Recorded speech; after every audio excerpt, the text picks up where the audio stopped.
brought to you by the worldwide internet football community, MyFootballClub.co.uk. Good afternoon and welcome to Rebels Radio, live from Holloway's Park. How are you, Mark? Yeah, fine, thank you. Yourself? Yeah, you're just, we're a bit in the sun today, aren't we? We are, yeah. It's the sun is very strong, actually. It's very strong. We're doing quite well. The players are yet to come on the pitch. Welcome along any fans from Slough or Poole who are joining us either for the first time. My name is John Porter and I am joined to my left-hand side for the first half at least by Mark Betts, who's, what's your role? I believe it's head of football at Slough Town, so I'm on the coaching staff here at Slough with the first team with John, Neil, Trent and you like playing with young boys as well? It's not the right sort of comment that we want to be putting on there, please, thank you. Yeah, but you're heavily involved in the youth, shall we say? Yes, I think that sounds Is that slightly better? Is that more appropriate? Yes, obviously run the academy here at Slough and involved with the under-18s and obviously oversee the youth. But yeah, looking forward to today's game. Yeah, it's another day, another game against a top team again. This is second row in succession. We've had a team down from Dorset up right there at the top of the league. If they win their game in hand, they will be top of the league. We're just waiting for the teams to come out. It's a little bit sunny, but the shadows are just lengthening here in Buckinghamshire. The pitch is looking reasonably decent out there. Could do with a little bit, probably more grass on it, but it's not too bad. It shouldn't cut up too badly. Yeah, no, I've been out there before, obviously, when we were doing the warm-up, and it is firm underneath, but because of the frost we've had, and then we had a downpour last night, I mean, it's very slippery on top. So, unfortunately, I think eventually as the game goes on, it will start to cut up a little bit. Yeah, we're just waiting for the two teams to come out, and we'll take you through them very shortly. Away to our right side, if you haven't ever been to the Holloway's Park Beaconsfield ground, it's got two kind of covered areas. The one that we're on, which is down one of the sides of the pitch, opposite across from us is the Slough Town dugout to our right hand side. To the left, the away dugout, which at the moment is just sitting empty. Tom Killick and his team aren't quite making their way out there. There's a good crowd in. It's a beautiful sunny afternoon, quite cold, quite crisp, a bit of a wind. And away to our right hand side is the clubhouse end with a covered terraced end known as the Shed. There's a few people coming in there, and that's where Slough like to play towards the second half. Away to our left-hand ends, a row of trees, beyond which is the lovely M40 and its services, which I believe we might be taking in a Nando's later. I believe that we are popping in for a Nando's at about 6 o'clock. Yeah, so if anyone wants any autographs from you... Yes, that's not a problem. I'll be there at 6 for about an hour, and then going into Beaconsfield. Hopefully Poole have brought a few along today. We're just waiting for the teams to come out. They're coming out quite late. It's 3 minutes to the hour. Away to our tunnel to the right-hand side. Can see the photographer stood out on the pitch. We'll take you through the teams. Slough making two changes for the team that drew 2-2 on Tuesday evening home to Burnham. Lowly Burnham, sitting 23rd in the league. In goal, number 1, Luke Williams. 2, Sean Fraser. 3, Tom Moran. 4, Guy Hollis. 5, and captain Billy Jeffries. 6, Rhys York. 7, Johnny Dyer. 8, Adam Martin. 9, Scott Harris. 10, Ed Smith. And 11, Jake Parsons. And on the bench, 12, Ryan Parsons. 14, James Dobson. 15, Gareth Smith. 16, Oscar Betts. And 18, Ben Edwards. And for the Dolphins, for Poole Town, in goal, number 1, Nick Hutchins. 2, Lewis Tallack. 3, Lewis Lindsay. 4, Michael Walker. 5, and captain Jamie Wiskin. 6, Carl Pettifer. 7, Luke Burbridge. 8, Steve Devlin. 9, Joe Kigley. 10, Marvin Brooks. And 11, Harrison Gilks. And on the bench today for the Dolphins is number 12, Luke Roberts. 14, Richard Gillespie. 15, Charlie Davis. 16, Neil Martin. And the goalkeeper on the bench today for the Pool is 13, Nick Thomas. And no change. Okay, we got Betsy singing. If you're joining in for the first time, this is very much non-league commentary for non-league football. We're doing this on a voluntary basis. We're just trying to bring this to fans all over the world. Please do let us know. Contact us at MyFC Rebels Radio or through the hashtag Rebels or Dolphins or something like that. We're just waiting for the two teams to come out. Slough are going to be wearing their home kit of amber, navy and navy, and Poole, I think, are going to be wearing their home kit of red and white. There's no clash there. The referee today is Michael Webb, assisted by Christopher Potter and Stanimir Stoyanov. It's not the Michael Webb, is it?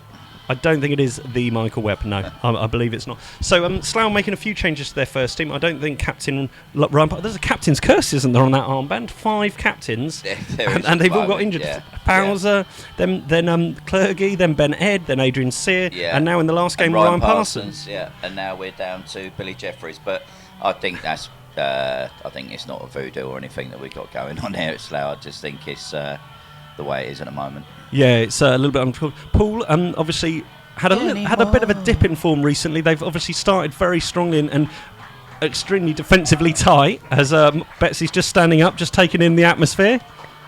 He's miming and As the two teams, both reasonable height today. You know, they're both quite big teams with Walker and Wiscombe. Certainly Quigley's not a small player either for the Dolphins, who they're lining up away to our right-hand side, facing towards the shed end, just going through the normal handshakes before the game. The clouds just coming in a little bit, allowing us to cover over the old the sun from our eyes, and we're just waiting for the two teams to line up and get underway. We're a little bit late behind. I'm not sure what Mr. Webb was doing in there, but he's slowed it down a little bit. So today's match sponsor, I believe, is Landy Associates, who are sponsoring the match. Landy are accountants and chartered certified accountants based in Hampshire, London. They provide tax, accountancy and business advice, aiming to work with rather than for clients. I'm just saying that Sean Fraser's 100th game today for Slough. Well, he scores a goal about every 100 games. He scored his first on a Tuesday night in the 95th minute to get that equaliser against bottom team Burnham. And what a difference that performance was against the week ago when after 17 seconds, Ed Smith gave Slough the lead against high-flying Weymouth. And unbelievable. I'm sure all those Poole fans listening back at home will be keeping an eager eye on the game down at Weymouth. They host Chippenham today, and also Redditch are away at Cirencester, all up at the top of the table. There's a real good clash going on. Yeah, St Neots are up there as well at the moment, aren't they? Yeah, so it's a fascinating position, but I know that Poole are right up there, and they very, very solid organised team. They've had a lot of continuity as the referee just calls the players together. Slough have lined up in the right-hand half as we look at it, so they potentially, if we don't change around, will be shooting from right to left, slightly down the hill to the open end, towards the M40, as more of the pitch just gets covered slightly in shade, as it were. I'm slightly slurring. You slightly got a slurring problem. Good number of people in today, though. Yeah, there is. I mean, it's a cold day, but it's a nice, bright, sunny day. So hopefully we will. Get a good crowd in. Yeah, I would suspect that. I mean, I saw Poole brought a bus, presumably with a mix of the coach and the fans, and then another little minibus. Yeah, minibus as well. So yeah, I think Poole would have brought a few today. And I'm getting told that I need to shake. Before the game, I was kindly given some double deckers by a fan who listens in, and we were talking about double deckers in the second half. Carol Decker. Not Carol Decker. Oh. Other chocolates are available. And we're just keeping an eye on some of the sites that are coming in around us. Poole have, I think, switched Slough round, so they will be shooting down the hill from right to left in this first half. So Slough shooting up towards the shed end.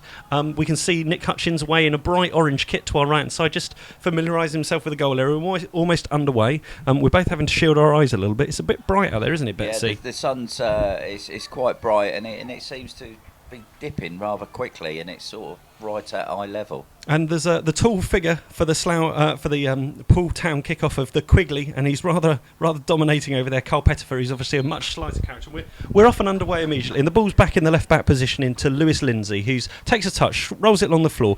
Poole just trying to get a few early touches on it, and Billy Jeffries immediately kind of in his commandeering role at the back is going to get a foot to the ball in a second and just clear it through. But Guy Hollis clicks the ball forward, and Harris is up there battling hard with Captain Jamie Wiscombe in the middle of the pitch. It's difficult to see over the far side. Yeah, you can't see the far side. But the ball's down with Talak in the right back position on the halfway line. Chips the ball down the line, but it's gone astray, and it's out for a Slough throw-in. We've played 30 seconds here. It's goalless. Game yet to really settle down. It'll be interesting to see how it does, as Betsy's just trying to find himself a little bit of a better position to stand in the shade, aren't you there, Betsy? Yeah, you can't really.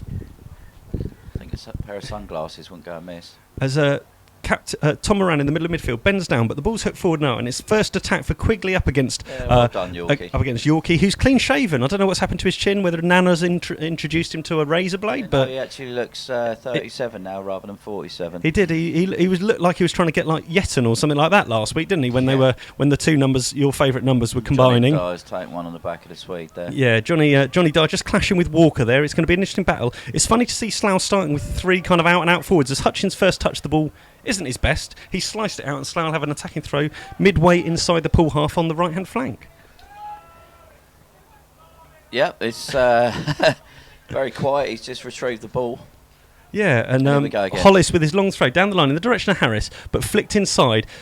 Poole just struggling to clear their lines a bit as Tom Moran wins that battle in the middle of midfield up against Brooks. And now Jake Parsons flicking the ball around, but it's delving down the line to Quigley's feet. Quigley tries to flick inside. He slips over as he does it, and it's cleared up and long by Slough. Game yet to settle. A hurried clearance from Walker, helped on its way by Devlin. Devlin's going to try and challenge again, but Hollis rises above him well. Hooked away by Pettigrew. Pettifer replayed by York, and Ed Smith tried to take a touch. Captain Wiskin gets the ball away, and Slough putting Poole under a little bit of pressure in these first couple of moments. Yeah, they're just the only thing that I feel that's letting us down is when we are getting the ball, we're pushing it forward and it's up in the air, and obviously, looking at the 4 and the 5, it's bread and butter for them. They're big lads. Yeah, as Devlin picks up the ball, fires it out right to Talak, who's then driven the ball further down the line, and it's in the direction of Burridge on the far side. Poole threatening on the edge of the box. Devlin's picked it up, and he's hit it out further wide to Jilks. Jilks crosses it across. Should have scored. Can't get on the end of it, and it's out for a goal kick, which Slough a little bit of a let-off there inside the first 3 minutes. Yeah, definitely. It's a little bit bobbly out there. It's a great take by the 9, Quigley, on his chest, and set the 8, Devlin, and obviously the 11, Jilks, just put the shot wide. But good play by Poole. The flag has come out behind that goal away to our left-hand side, which Williams is occupying. The Poole Town Red and White Army are down there in numbers. There's a good number of different flags. I can see the flag of Dorset up there. The referee's assistant just in front of us just raises his flag as Ed Smith's caught offside for Slough. And there's some red hair as well. I'm not sure whether she's part of the Red and White Army, but she's certainly got red hair. The other thing I think would be good is on the 6th of February, we're going to do it at the academy where everyone wears red. So to show their support for cancer. So I'm not sure what day that falls on. Well, the 6th of Feb. I think it might be a midweek. No, it might be. I think it's a late in the week, maybe Thursday, Friday. Okay, Friday would be good. Well, a little bit of a night out. Game yet to settle still. It's Wiskin in the middle of the back, just trying to probe a ball forward, and it's up in the direction of Burbridge on the right-hand side for Poole, attacking now inside, trying to play the ball across, but it's in the direction of the right-back position, and Jilks is going to try and keep Slough into that corner. He does reasonably well, but it's guided out well by Guy Hollis, and it'll be another goal kick to Slough down to our left-hand side.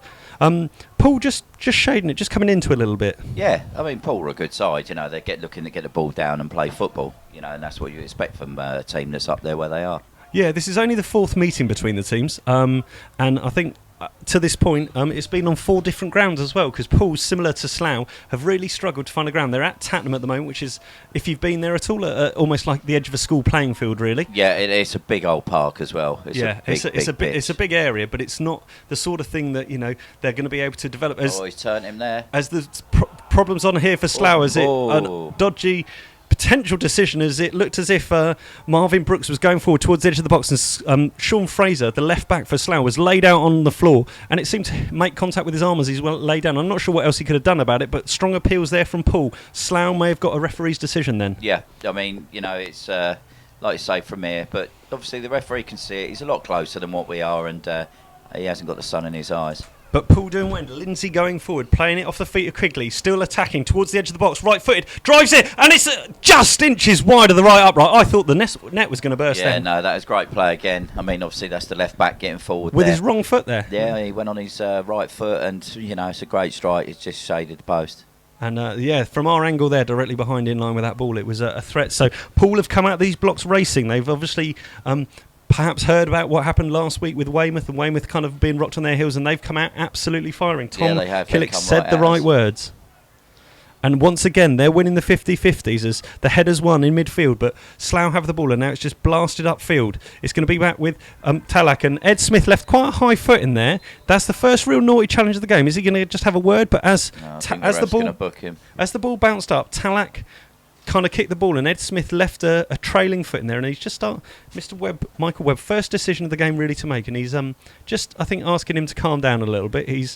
I don't think he's going to book him. Well, it is his first tackle. I know it was a little bit late and a little bit high, but same again. He's gone across, shut the ball down, he slid in.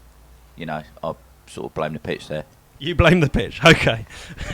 As Captain Wiskin is just on the far right-hand side of the pitch, just inside his own half, just in front of the Slough dugout, looking right-footed to play the ball up and forward, and it's in the direction of Quigley, but it's helped on its way, and Quigley's got it, taken it nicely on his chest. The player on loan from Bournemouth FC into the middle and towards the dangerous Brooks, but it's helped behind, and I think that's going to be the first corner of the game, and Poole are looking to potentially do a quick move because the two players of Devlin and Jilks are going across there to do it quickly, but in the end it's going to be left to Devlin, left foot out swinging corner, and he's driven it in early towards the far post. Right, well taken under a lot of pressure there from Walker by Williams, and the first test of the Slough keeper Williams, and he's done very well there. And he drives the ball forward up in the direction of Ed Smith, and just a little shove in the back for Ed Smith from Tallack there. And Tallack's done well to win the ball, clear it forward, but he's only found it up as far as midfield. And then a good smothering tackle there from Sean Fraser, who's playing on the wrong side of the pitch, but he's been adjudged to have handled it. Yeah, the refs give a free kick there. We're just waiting for this sun to go down slightly, make our lives a little bit easier. But Poole have started on top here. We've played 7 minutes. It remains goalless, but one great chance that he created himself from Lindsay, running inside and then unleashing a shot which went inches wide of the left-hand upright for Williams. He was well beaten on that occasion. But Poole still building, pressing Slough back as ball played forward, but this time not quite on the same wavelength between Quigley and Lindsay, and it rolls harmlessly through to Williams at the back. But impressed how Poole have started? Yeah, they have. They've, like I say, they're not where they are in the table for being a poor side. I mean, they're getting the ball down, playing. The full-backs are getting on. They're a good side. Another goal as driving down the left-hand side, Ed Smith into the Poole box, but it's ricocheted out. Adam Martin's going to be the first to get it, 20 yards from goal. Slides it into Ed Smith's feet, facing away from goal. Poole having a lot of players back behind the ball. Now back to Tom Moran, out to Guy Hollis, who clips the ball into the air. It's a lofted ball, and this should be meat and drink, but Harris is having a right old fight with Walker in there. Headed back infield by Moran. This time Poole are under a little bit of pressure. Slough playing quite direct. There's been an early goal in the game between Corby and Cambridge, and Corby have taken have suffered a loss of goal there, and it's going to be interesting because Corby, one of the rivals for playoff places certainly, and even pushing for the title, are a goal behind to Cambridge after barely 5 minutes of the game there. And Quigley attacking hard, just clips Captain Billy Jeffries as he comes across to clear, and once again there's going to be a attacking Poole throw down to the left hand side. What can you see, Betsy? I can see is it the 11. Jukes just take the throw, and Jukes has now got the ball back. He's on it. He's beat Guy Hollis. He's cut the ball back, and it's 1-0. Slid in left-footed there on the far side. Poole take the lead, and it's been coming. There was good play down the left-hand side by Jukes, crossed into the centre, and I think it may have been the man on the right-hand side, Burbridge, to slot that in, but it's difficult to see through all the sun over there. It may have even been Tallack the right back. I'm not sure what he was doing all the way up there. It was a great move. I mean, like I say, Jukes took the throw in, got the ball back, beat Hollis, cut the ball back to the oncoming. I think it was Tallack. I think it may have been the right back Tallack. I wasn't quite sure. Please correct me if I'm wrong in the next little while. But it looked like he'd got himself all the way forward. Oh, okay, it was Marvin Brooks they've given it towards. So in the 9th minute, Poole take the lead.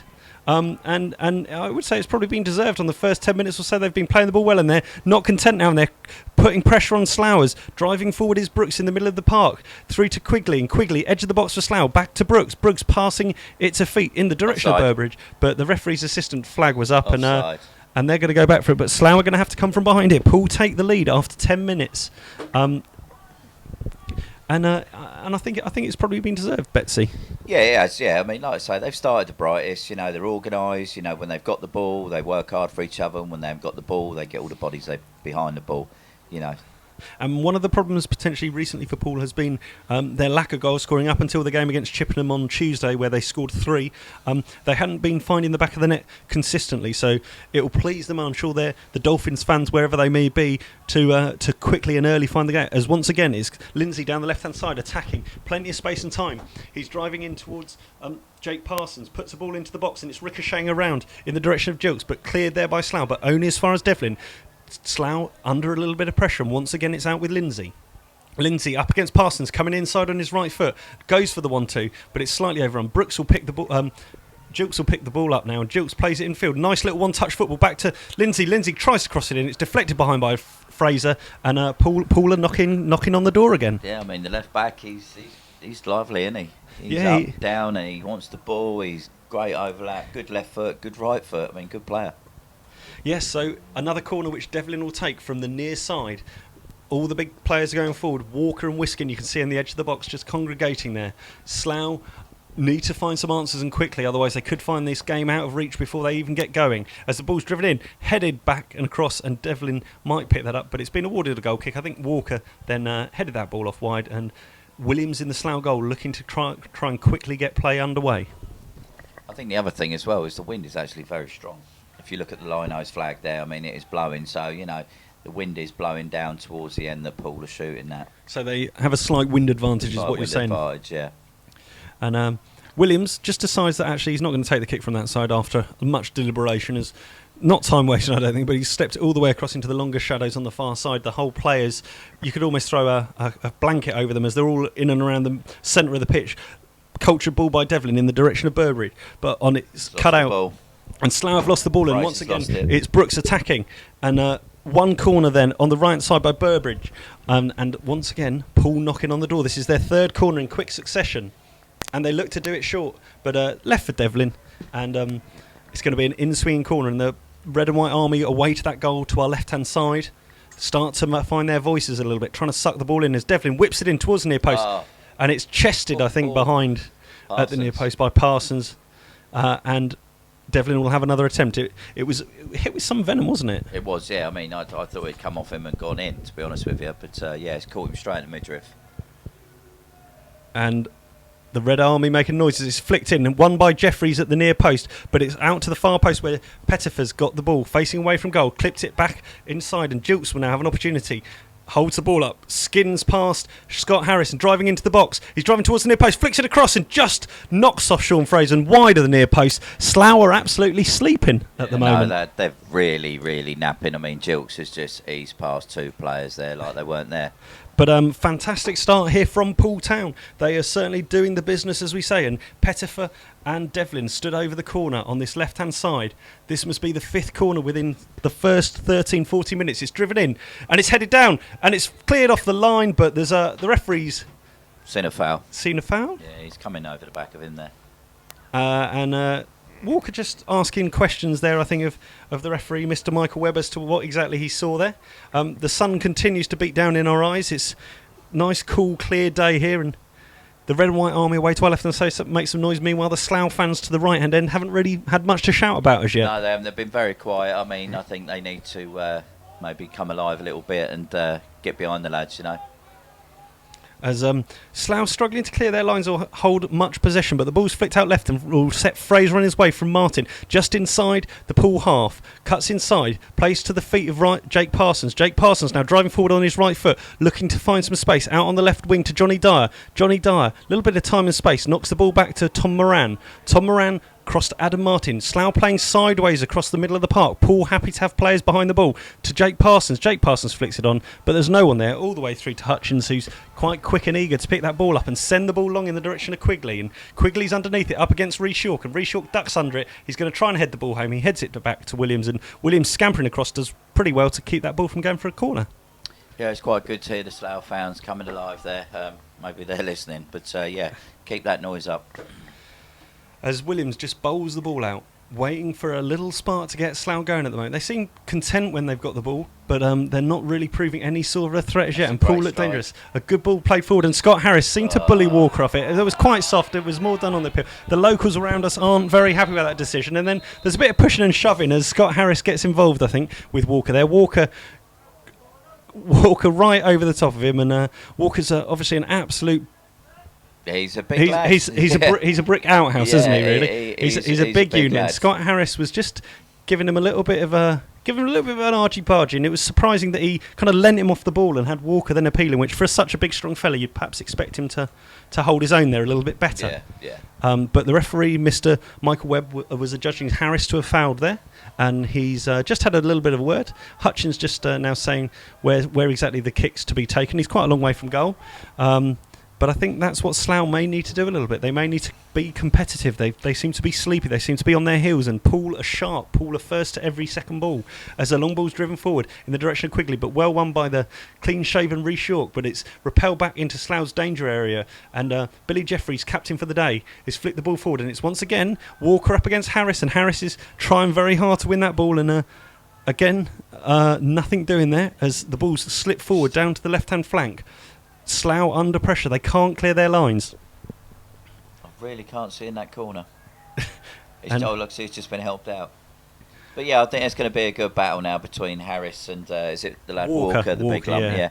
I think that's going to be a great battle. You know, so Scott's a strong lad, and like you say, I was quite surprised that Walker retaliated like that. You know. If you're joining the game late, it is 1-0 to Poole. Brooks scored in the 9th minute. A good move down the left, and Jilks fired the ball across. Brooks had the simple job of kind of tapping it in from the far post and giving the Dolphins a deserved lead. And since that, it's really been more of the same. It has, yeah. I mean, at the moment, it is all Poole, but what you need is a little bit of luck. Try and start getting a foothold in the game, looking after the ball. Yet again, when the ball's coming forward, it's holding up in the air. And like I said to you, for the Poole back 3 or back 4, it's bread and butter. They're all big lads. Yeah, and Slough need to perhaps be a little bit inventive. They're trying a different thing. As Williams nearly got shut down there by Quigley, who was on his toes. He scored 2 in the last 4 games, including his first league goal against Chippenham Town on Tuesday night. And he's the AFC Bournemouth low knee is certainly looking bright and sharp, isn't he? He again is another big specimen. Good player. I mean, you can see these. I mean, they're all good players, But like I said to you, the ball's pumped up again. Yeah, he can't reach that. I mean, the 9. Who's the 9? The 9's Quigley. Quigley, another good player. I mean, you go through the team sheet; they're all good players. But it's Slough who are feeling the pressure. The management team looks slightly agitated on the far side, deep in conversation as they're trying to look for some sort of way of getting back into this game. The wind is picked up slightly, but it's still not that big a factor. As Hollis throws the ball long up the line, and Walker just touches the ball out, and it's Lindsay tries to clear it, but won by Slough in the middle of the field. Played forward by Moran, but Walker meat and drink for him as he's fired the ball forward, and now it's Quigley up against York, and Quigley does well, and Tom Moran tries to clear the ball, but only finds Devlin in the middle of midfield, chips it back up to Quigley. Quigley inside there to Pettifer all the way back to captain Wiskin, and Wiskin gone all the way back to touch, and Poole looked very comfy and assured on the ball. Yeah, they do. Yeah, like I say, they're doing the basics well, and if you can do that in football, you don't go far wrong.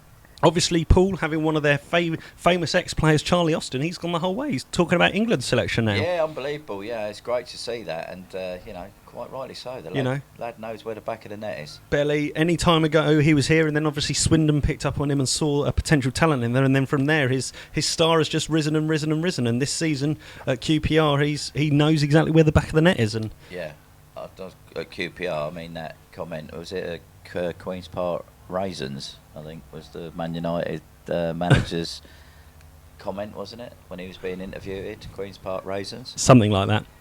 I'll have to take your word for it. As Walker's under a little bit of pressure, we'll head the ball back to Hutchins.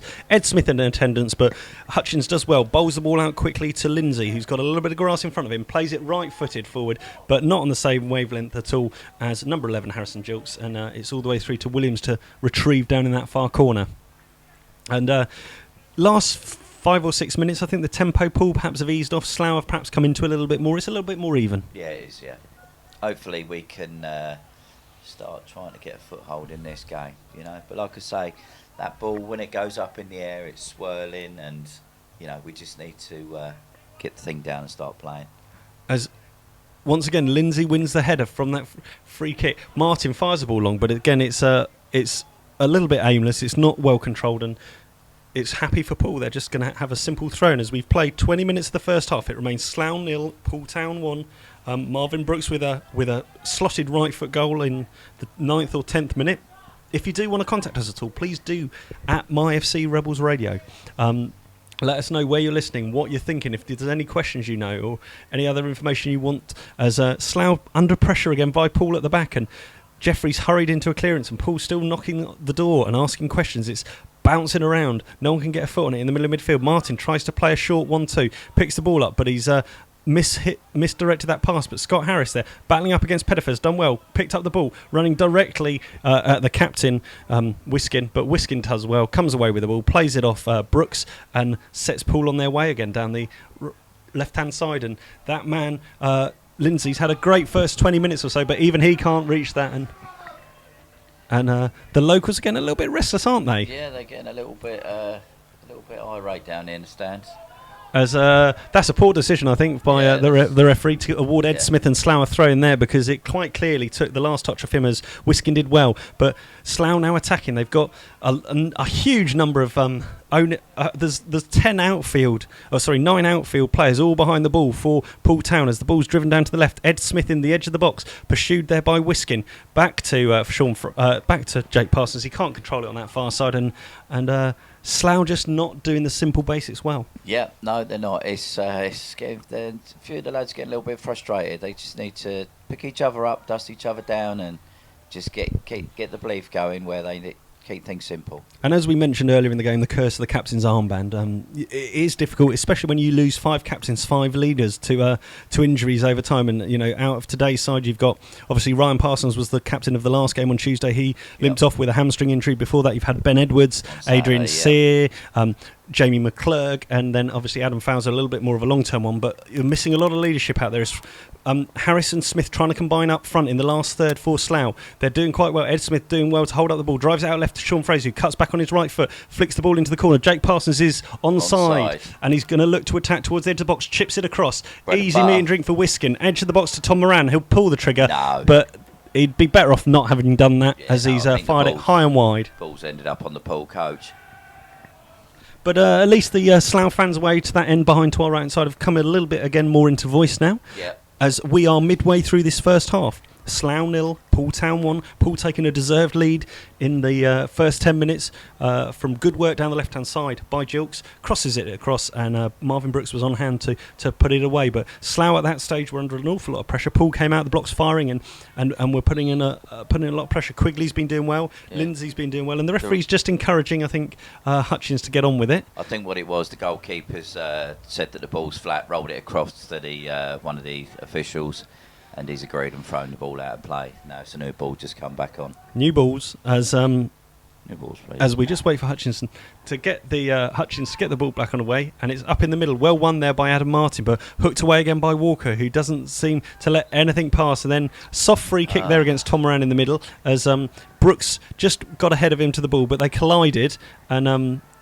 referee Mr. Michael Webb been a little bit fussy, just rather than let play carry on, he awarded that free kick, which Devlin now 10 yards inside the Slough half, centre of the pitch, is looking to take left-footed, and the big tall figure of Wilkes has gone forward. It's in that direction.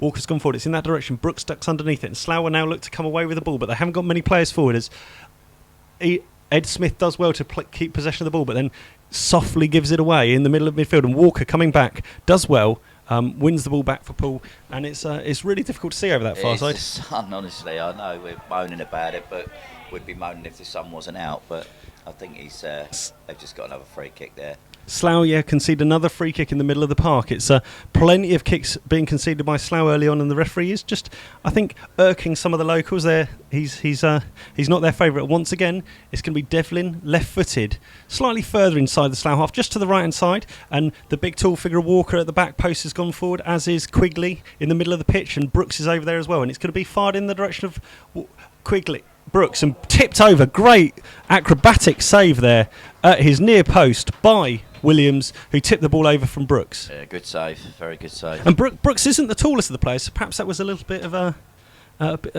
you send one of the big guys up and then don't aim it at him. It's quite a clever ploy. Yeah, very good. Just drawing the players out and then leaving the hole for Brooks to run into. Yeah, so we're just waiting for Devlin, left-footed outswing corner. Clips it towards the far post, plenty of players forward, and it's headed off and wide, and it's another corner awarded. It looked like it came off Captain Wiskin, but yeah, I think the ref maybe have his arm stuck up from the last decision he gave. Yeah, it wasn't. It was interesting, but again, far post. Walker now making a charge for it. It's into the front of the box. It's going to come out to Devlin again. Devlin tries to smash one from a very tight angle. It was always sailing high and wide, and that's only testing the M40. Yeah, that's. I think he's probably lost half of the outside of his left boot as well. We've just gone past the 25-minute mark, and it remains Slough 0, Poole 1. Goal by Marvin Brooks, and since that point, I think Poole were fairly dominant for the first 10 or 15 minutes or so, and since then it's been a little bit more even, but Slough still to yet really create any clear-cut chances, as Poole have certainly started stronger. And Johnny Dyer flicks the ball forward, and it looked like Ed Smith was in an offside position. Referee's assistant down in front of us does agree, and awards the free kick to Poole Town, who are certainly doing well. I mean, they're still right up there. They're second in the league as it stands, but depending on the result at Weymouth Chippenham today, they may well go top again. They've also got that game in hand, so they are very much have high ambitions. Whether or not their ground will support it down at Tattenham, I do not know. I'm not sure whether it's to the Conference South level. I know I've seen there's been plenty of talk about Bearwood as a potential venue, but I think that's all gone a little bit quiet for them, where there's a 3G pitch up there, and also some issues again, as once That's again a little bit cheap. Captain Billy Jeffries given a soft free kick there against Brooks. So once again, Poole are going to have the opportunity to load the ball into the box midway inside the Slough half, quite tight to this touchline this time. And again, it's Devlin with his left foot plays a driven ball across, and it's in the direction of the far post, but picked up by Brooks and then smashed across. Free header, and it crashes off the bar from Captain Wiskin, who had a strong bullet header, and it was a free header from probably 7 or 8 yards out, centre of the goal, and smashes it against crossbar. Slough hanging on there a little bit. Set pieces, Poole look tremendously dangerous. Yeah, they do. I mean, if we look at the size they've got, and they've got a great delivery. Devlin with a very cultured left foot, and they know exactly what they're doing. And this time it was Captain Wiskin who's unlucky. He's crashed the ball off the bar with Williams beaten, but it bounces safely away and over the top for a goal kick. What would you be saying to the team? What messages would you be trying to get out from the dugout? I think you just got to relax and get hold of the ball. We've got to get hold of it. We're rushing it. We just need to relax. Yeah, it's it is odd. There isn't that much, that Slough, when they're getting the ball, they're just not being quite as content or quite as composed, perhaps, as they sometimes are. As Sean Fraser just manages to win the ball on the halfway line, it'll be a throw into Slough. Slough need to build gradually as Super Kev just stands up his first aid bench that got taken out there in there. But again, it's strong as Tallack comes through the back, heads the ball forward and touches off quickly. But Fraser picks it up in the middle to Adam Martin, who's playing that back to the defensive players, who then play a horrible high long ball in the direction of Hollis, but it's straight out just down in front of us. And again, it's shown a little bit of a lack of composure from Slough. And if you're Poole, you're very happy with this. They're creating chances, they're keeping the ball quite well, and they're looking dangerous when they get that time or space. Or Slough committing too many fouls, and finally some ironic jeers as Mr. Webb awards a free kick to Slough. So Slough will have the opportunity to get some of their big players forward. Forward goes Tom Moran, forward goes Adam Martin, forward goes Jeffries and York, and Guy Hollis on this right hand side is going to just inside the Poole half. The Slough fans behind the Rebel Army away to our right hand side just start to make a little bit of noise as Hollis floats the ball in towards the near post. Jeffries flicks it on. It's bouncing up, but well cleared simply by Captain Wiskin, and it's bouncing around, and Jake Parsons flicks the ball up in the air, and Slough, as they have been, they're just not keeping control of the ball well, and Hollis is in a foot race now, and he's been taken off it by Jilks, and Jilks driving down the left hand side, driving into the box. This is a chance. He's pushed it into the near post, and it's a second goal, and Jilks has scored on the half hour to make it Poole 2, Slough 0. And unbelievable. Poor defending there. I mean, it was given away on the halfway line. Great work by Jilks, but it wasn't exactly hard for him, was it? No, I mean, the ball's up in the air. Yeah, I think he's got to put his foot through it there and stick it on the M40. He's tried to bring it down. It was Jilks is obviously pacey lad. He's gone past him, cutting, and he's been invited to shoot on the near post. That's where the ball's it's ended no up. more than Poole deserve after this. After half an hour, it's Slough 0, Poole 2. Jilks doing very well there, but as you say, Slough causing their own downfalls. They had a free kick to put into the box. It was cleared, and Jake Parsons just hit it up in the air, putting Hollis under pressure. And then Hollis created his own downfall by then losing out to Jilks, and it was a poor show. Slough really need to up their game, otherwise this game is going to be over before it's done. If you're a Poole fan, I'm sure you're absolutely ecstatic. This is exactly where you want to be. 2 goals up after half an hour away from home. A big 3 points after your big title rivals from Dorset. As yet, we haven't heard any news on them as to whether they're ahead or not at home. As yet, Chippenham recently hit the post, we understand, but it's not good from Slough, is it, compared to where they were a week ago? Yeah, no, it is. It's looking at it's totally different. And I think the thing is that if you're a Slough fan, you're probably a little bit frustrated because Poole haven't had to play that well. No, they've just done the basics very well. Yeah, and, they've been extremely solid, and their movement off the ball is very good. And like I say, their delivery is quality, and they get a chance in front of goal, and it ends up in the back of the net. Yeah, exactly. They're very, very, very, very clinical. As once again, they're battling hard and winning the balls on the halfway line, and it's that little man Pettifer in the middle, along with Devlin. And Devlin just got clipped there. It's going to be yet another free kick to them. I think. You know, it's just silly, isn't it? You can't say there's anything wrong there with the refereeing. He did clip him. It's just Slough that half-yard slow. Yeah, we'd look at, like you say, we look half a yard off the pace at the moment. But here we go again, launching the ball forward. It's just coming straight back, you know. And Tallack having a strong challenge there with Ed Smith on the far side, and Ed Smith, Johnny Dyer and Scott Harris, the forwards for Slough, getting extremely frustrated, but they haven't really had to test Walker or Wiskin to this point yet. Walker and Wiskin, we've talked of more in the attacking third in the penalty box for Slough. Yeah, definitely, yeah. As the sun continues to set here in Buckinghamshire. It's a happy visit so far from Poole, who made the long journey up from the Dorset coast this morning. And Slough still struggling to get a foot on the ball. It's back with Tallack just inside the Slough half, far side. Plays it in towards the feet of Brooks. Brooks helps us on its way. And now it's Devlin out left to the left back Lindsay. Marauding towards the edge of the box on his right foot. Cuts inside. Is he going to pull the trigger? He does. This time I think he's hit the corner and flag. this time it's almost gone out for a throw. But it's a corner. And Slough still not quite at the races. They're not... There's some sort of creaking going on in here. Oh dear, I think it might be the chair actually, I'm not sure. As we enter the final 15 minutes of this first half, which Poole have really dominated. Yeah, I mean, Poole, they've been superb. They've done everything, you know, very well. But, 90 minutes, long time in football. We all know that. Yeah, and plenty of things have happened. Yeah, and it's difficult to say without being out there and seeing what the conditions are like. But I genuinely don't think the wind's having that much of an effect on this. Do you? No, I don't know. I mean, I thought first 5-10 minutes it looked pretty strong, but I think the wind's actually died down now. As the shadows continue to lengthen over here, the ball's back with Hutchins away to our right hand side. He clips the ball right footed up towards the halfway line. Free header for Adam Martin in the middle of the park.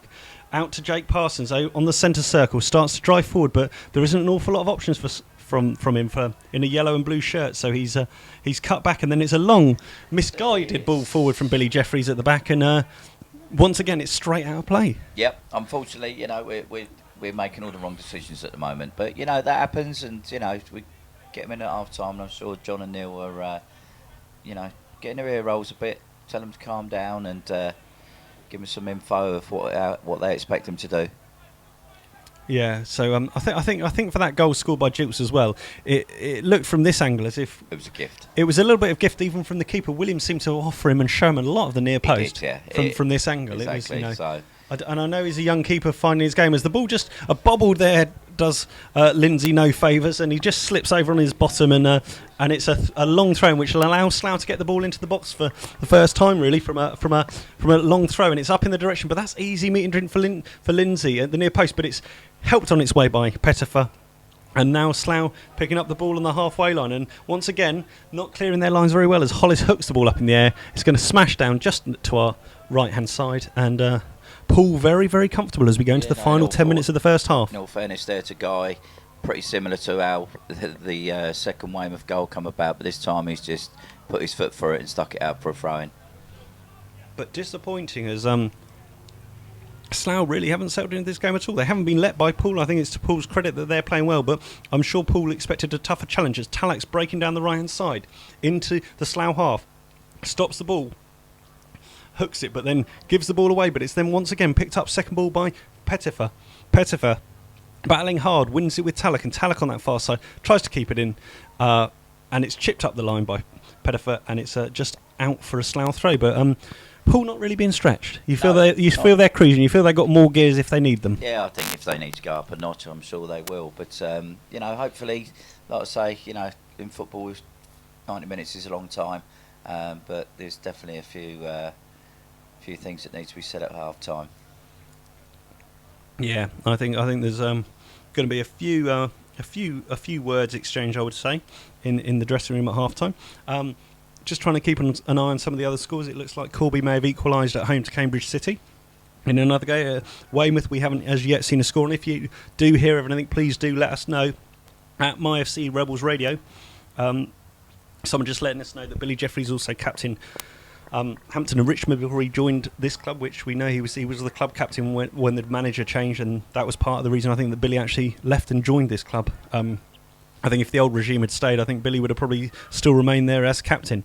As Slough try and get the ball forward, but Tallack does well, repels it quickly, but Slough once again give the ball away, and Captain Billy Jeffries gives it straight to Harrison Jilks, who then sets Quigley on his way. He's running towards the right-hand edge of the box, skipping around, tries to pull the trigger. It's blocked there by Tom Moran, who's got back there and playing sweet little cute balls around the corner, and now it's going to be down the right side Burridge and hooked away off the toes of Williams by York. Poole asking all sorts of questions now. They've got Slough back under pressure as Pettifer's played it across to Lindsay. Lindsay further down the line to Jilks. Overlapping is Lindsay towards the byline. He's skipping around past Adam Martin, but Martin does well, holds him off, but then Slough not doing well to keep the ball, and Slough get a soft free kick there against Brooks, which will allow them to get out. And, I think he's just pulled Martin back there, in all fairness. How long left we got? We've got about 10 minutes left, just under 10 minutes, probably 10 minutes if you include a little bit of injury time in this first half. And I think it would be good for Slough certainly not to concede any more, and if they can perhaps somehow get a chance and get on the end of it, it would certainly boost the confidence. I think in this game, as we stand, I think the next goal is going to be absolutely critical. Often in that kind of 2-0 scoreline, that third one, if Poole go and score it, you fancy them to certainly go away and kind of shut up shop and be very calm and cool about things. But if Slough somehow manage to nick a goal or get one early after the break, it becomes a very different game. Yeah, definitely. I mean, if Slough can get one before the break, it would be ideal. As Devlin hooks the ball forward and it's up in the air, and Quigley tries to control it, and York and Hollis combine, and Hollis now is right back position, driving forward, chips the ball forward direct in the direction, but it's helped on its way. Ed Smith has a volley from 30 yards or so, but better there from Slough. They had a little bit of combinations going on, and Ed Smith, a little bit greedy, had a shot there where Jake Parsons was overlapping to the outside, but slightly more positive if you're a Slough fan tuning in. If you're a Poole fan, I think you're probably there sitting with a cigar on, don't you, down in the Dorset coast? Yeah, definitely. Probably pouring your second martini. And you can't blame them at all. Shaken, not stirred. Shaken, not stirred. Okay, thanks, Betsy. You haven't done any nicknames really recently. You haven't started. No, well, in all fairness, when you're losing 2-0, the banter button doesn't seem to come on. Oh. Your Bantosaurus Rexing it out here. Rex, as Devlin hooks the ball down the line for Quigley to chase. Quigley's going to do his best to keep this in. Under a bit of pressure from York, but Quigley does well. Keeps it, turns and cuts inside. Still driving across the box. Burridge has gone across on his right foot. Looks to pull the trigger. Slices it once again wide. And again, shooting from distance. But if they have their shooting boots on, they'll be testing Williams a little bit more. I think we need to get slightly tighter as well. I mean, they get the ball. He's allowed the lad to turn there. And, we've dropped a yard off him. Yeah, it's not quite work. That's a young lady at the game who's updating, I believe, the forum for Poole Town, just to see how they're getting on. Probably down there amongst the red and white army to our left hand side. They've travelled up in decent numbers. This is a long day out, as we remember when we went down to Weymouth. And yes. How could you ever forget it? Excuse me, as Slough pick up the ball, play once again, a long ball forward, and across comes the skipper Whiskin to help the ball on its way, and now Jilks has got it midway inside his own half. He's playing on the ball. He's done a nice little 1-2 with Devlin, and he's trying to keep the ball, and he's having a run, trying to run past Hollis, and he's skipping away from Hollis, and Hollis chops him down on the very edge of the box, and it's a penalty. That's a tight decision, but it's a penalty. That looked to be, in real time, very, very close to the edge of the box.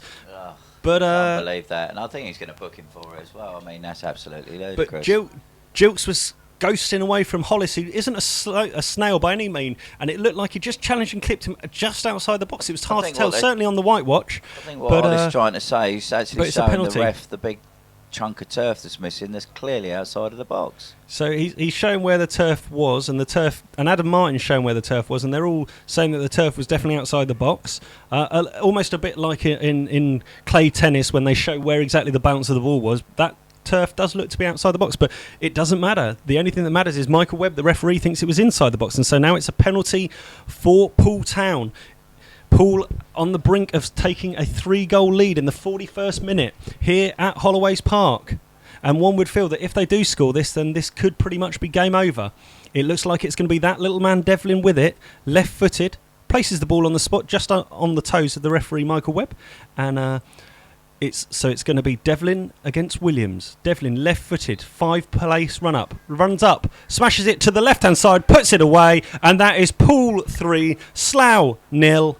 And just on the 41st minute, Devin puts Slough to the sword again.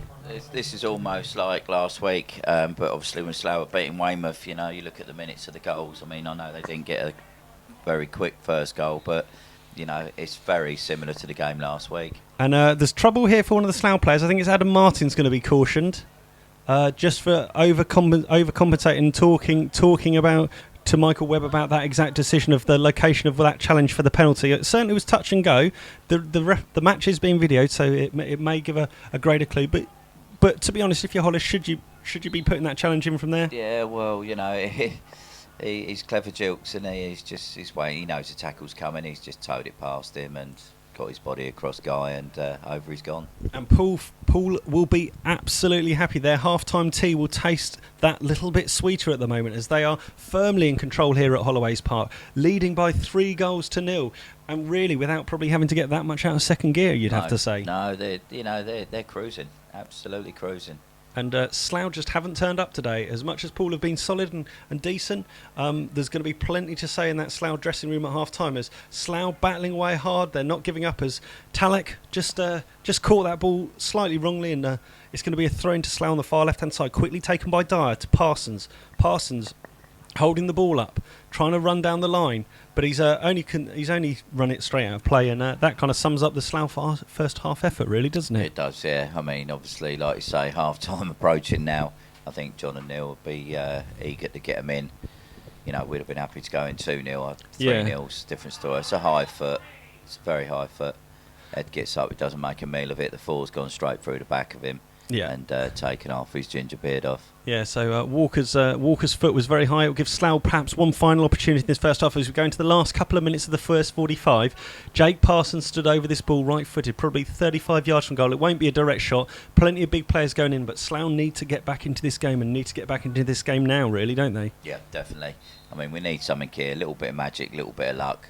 As it's dribbling towards the far post, flicked on. Rees-York has it under control. Back stick, he volleys it across, but he's overhit it, and it's out on the far side. Back to Jake Parsons, the free kick taker. Will have an opportunity to get it into the box up against small figure of Pettifer. He's dancing around, but he's not got it in yet, and he's still dancing around. Pettifer's just happy to stand and put him away. Back to Fraser. The high Poole line comes out, and it's flicked in. Close to the keeper, but Rees-York comes in, volleys it over from all of 2 yards. He was leaning right back, and that was an opportunity for Slough to get back into the game, but nothing doing. Great chance there. Great, well done there, Jake Parson. Wasn't patient, just weren't looking to sling it in. Set to Sean Fraser. Great ball in, back stick, Yorkie. Unlucky. Some other scores in the division is Froome 0, Bideford 1 half-time, Corby 1, Cambridge 1, I understand is another score. Hitchin 2, Chesham United 1, so that's a little bit of a shock. Chesham don't lose too many games, but they're at the moment trailing by a goal. Here it is, Poole leading by 3-0. Slough really haven't got out of the blocks.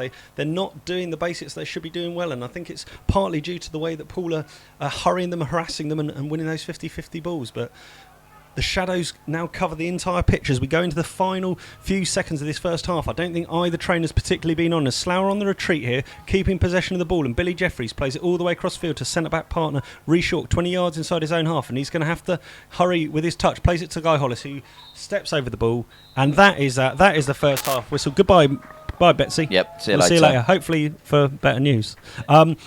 So, the story of the half is that Poole have dominated. Poole, from the outset, have started very, very strongly. I don't think the Slough management team or any of the players can really have any debate about any of the goals. They started very strongly with Jules running the ball down the left-hand side, slotting it across for Brooks to tap home. Following on from that was some other great work in there and around, and soon after they double their lead, and then on the stroke of half-time, 3 or 4 minutes before the half interval, really putting a nail in the coffin for Slough was a strong challenge there against the second goal scorer of Jukes, as he ran away from Hollis. Hollis caught him with a trailing leg. There's some conjecture whether it was inside or out of the box. The main thing is that Michael Webb, the referee, thought it was inside the box, and Devlin dispatched the penalty very coolly to give it a half-time score of Slough Town 0, Poole Town 3, sorry. So Poole look to be heading for another 3 points on the road, which will help towards their promotion push. And we will leave you now with some silence for the next 10 or 15 minutes or so. We don't have any interview to play or anything like that. We'll hopefully welcome you along for a second half. If you're a Poole fan, hopefully you're enjoying it. If you're a Slough fan, hopefully it'll get better for you. But we'll be back in 10, 15 minutes or so, and look forward to you in the second half. Cheers. Come on, you rebels! You're listening to Rebels Radio, the online home of Slough Town match commentaries, brought to you by the worldwide internet football community, MyFootballClub.co.uk. Come on, you rebels! You're listening to Rebels Radio, the online home of Slough Town match commentaries, brought to you by the worldwide internet football community, MyFootballClub.co.uk. Come on, you rebels! You're listening to Rebels Radio, the online home of Slough Town match commentaries, brought to you by the worldwide internet football community, MyFootballClub.co.uk. Come on, you rebels! You're listening to Rebels Radio, the online home of Slough Town match commentaries, brought to you by the worldwide internet football community, MyFootballClub.co.uk. Come on, you rebels! You're listening to Rebels Radio, the online home of Slough Town match commentaries, brought to you by the worldwide internet football community, MyFootballClub.co.uk. Come on, you rebels! You're listening to Rebels Radio, the online home of Slough Town match commentaries, brought to you by the worldwide internet football community, MyFootballClub.co.uk. Come on, you rebels! You're listening to Rebels Radio, the online home of Slough Town match commentaries, brought to you by the worldwide internet football community, MyFootballClub.co.uk. Come on, you rebels! You're listening to Rebels Radio, the online home of Slough Town match commentaries, brought to you by the worldwide internet football community, MyFootballClub.co.uk. Come on, you rebels! You're listening to Rebels Radio, the online home of Slough Town match commentaries, brought to you by the worldwide internet football community, MyFootballClub.co.uk. Come on, you rebels! You're listening to Rebels Radio, the online home of Slough Town match commentaries, brought to you by the worldwide internet football community, MyFootballClub.co.uk. Come on, you rebels! You're listening to Rebels Radio, the online home of Slough Town match commentaries, brought to you by the worldwide internet football community, MyFootballClub.co.uk. Come on, you rebels! You're listening to Rebels Radio, the online home of Slough Town match commentaries, brought to you by the worldwide internet football community, MyFootballClub.co.uk. Come on, you rebels! You're listening to Rebels Radio, the online home of Slough Town match commentaries, brought to you by the worldwide internet football community, MyFootballClub.co.uk. Come on, you rebels!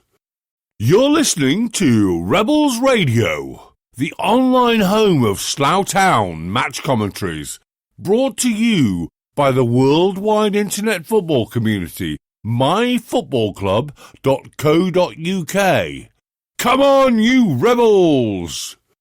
You're listening to Rebels Radio, the online home of Slough Town match commentaries, brought to you by the worldwide internet football community, MyFootballClub.co.uk. Come on, you rebels! You're listening to Rebels Radio, the online home of Slough Town match commentaries, brought to you by the worldwide internet football community, MyFootballClub.co.uk. Come on, you rebels! You're listening to Rebels Radio, the online home of Slough Town match commentaries, brought to you by the worldwide internet football community, MyFootballClub.co.uk. Come on, you rebels! You're listening to Rebels Radio, the online home of Slough Town match commentaries, brought to you by the worldwide internet football community, MyFootballClub.co.uk. Come on, you rebels! You're listening to Rebels Radio, the online home of Slough Town match commentaries, brought to you by the worldwide internet football community, MyFootballClub.co.uk. Come on, you rebels! You're listening to Rebels Radio, the online home of Slough Town match commentaries, brought to you by the worldwide internet football community, MyFootballClub.co.uk. Come on, you rebels! You're listening to Rebels Radio, the online home of Slough Town match commentaries, brought to you by the worldwide internet football community, MyFootballClub.co.uk. Come on, you rebels! You're listening to Rebels Radio, the online home of Slough Town match commentaries, brought to you by the worldwide internet football community, MyFootballClub.co.uk. Come on, you rebels! You're listening to Rebels Radio, the online home of Slough Town match commentaries, brought to you by the worldwide internet football community, MyFootballClub.co.uk. Come on, you rebels! You're listening to Rebels Radio, the online home of Slough Town match commentaries, brought to you by the worldwide internet football community, MyFootballClub.co.uk. Come on, you rebels! You're listening to Rebels Radio, the online home of Slough Town match commentaries, brought to you by the worldwide internet football community, MyFootballClub.co.uk. Come on, you rebels! You're listening to Rebels Radio, the online home of Slough Town match commentaries, brought to you by the worldwide internet football community, MyFootballClub.co.uk. Come on, you rebels! You're listening to Rebels Radio, the online home of Slough Town match commentaries, brought to you by the worldwide internet football community, MyFootballClub.co.uk. Come on, you rebels! You're listening to Rebels Radio, the online home of Slough Town match commentaries, brought to you by the worldwide internet football community, MyFootballClub.co.uk. Come on, you rebels! You're listening to Rebels Radio, the online home of Slough Town match commentaries, brought to you by the worldwide internet football community, MyFootballClub.co.uk. Come on, you rebels! You're listening to Rebels Radio, the online home of Slough Town match commentaries, brought to you by the worldwide internet football community, MyFootballClub.co.uk. Come on, you rebels!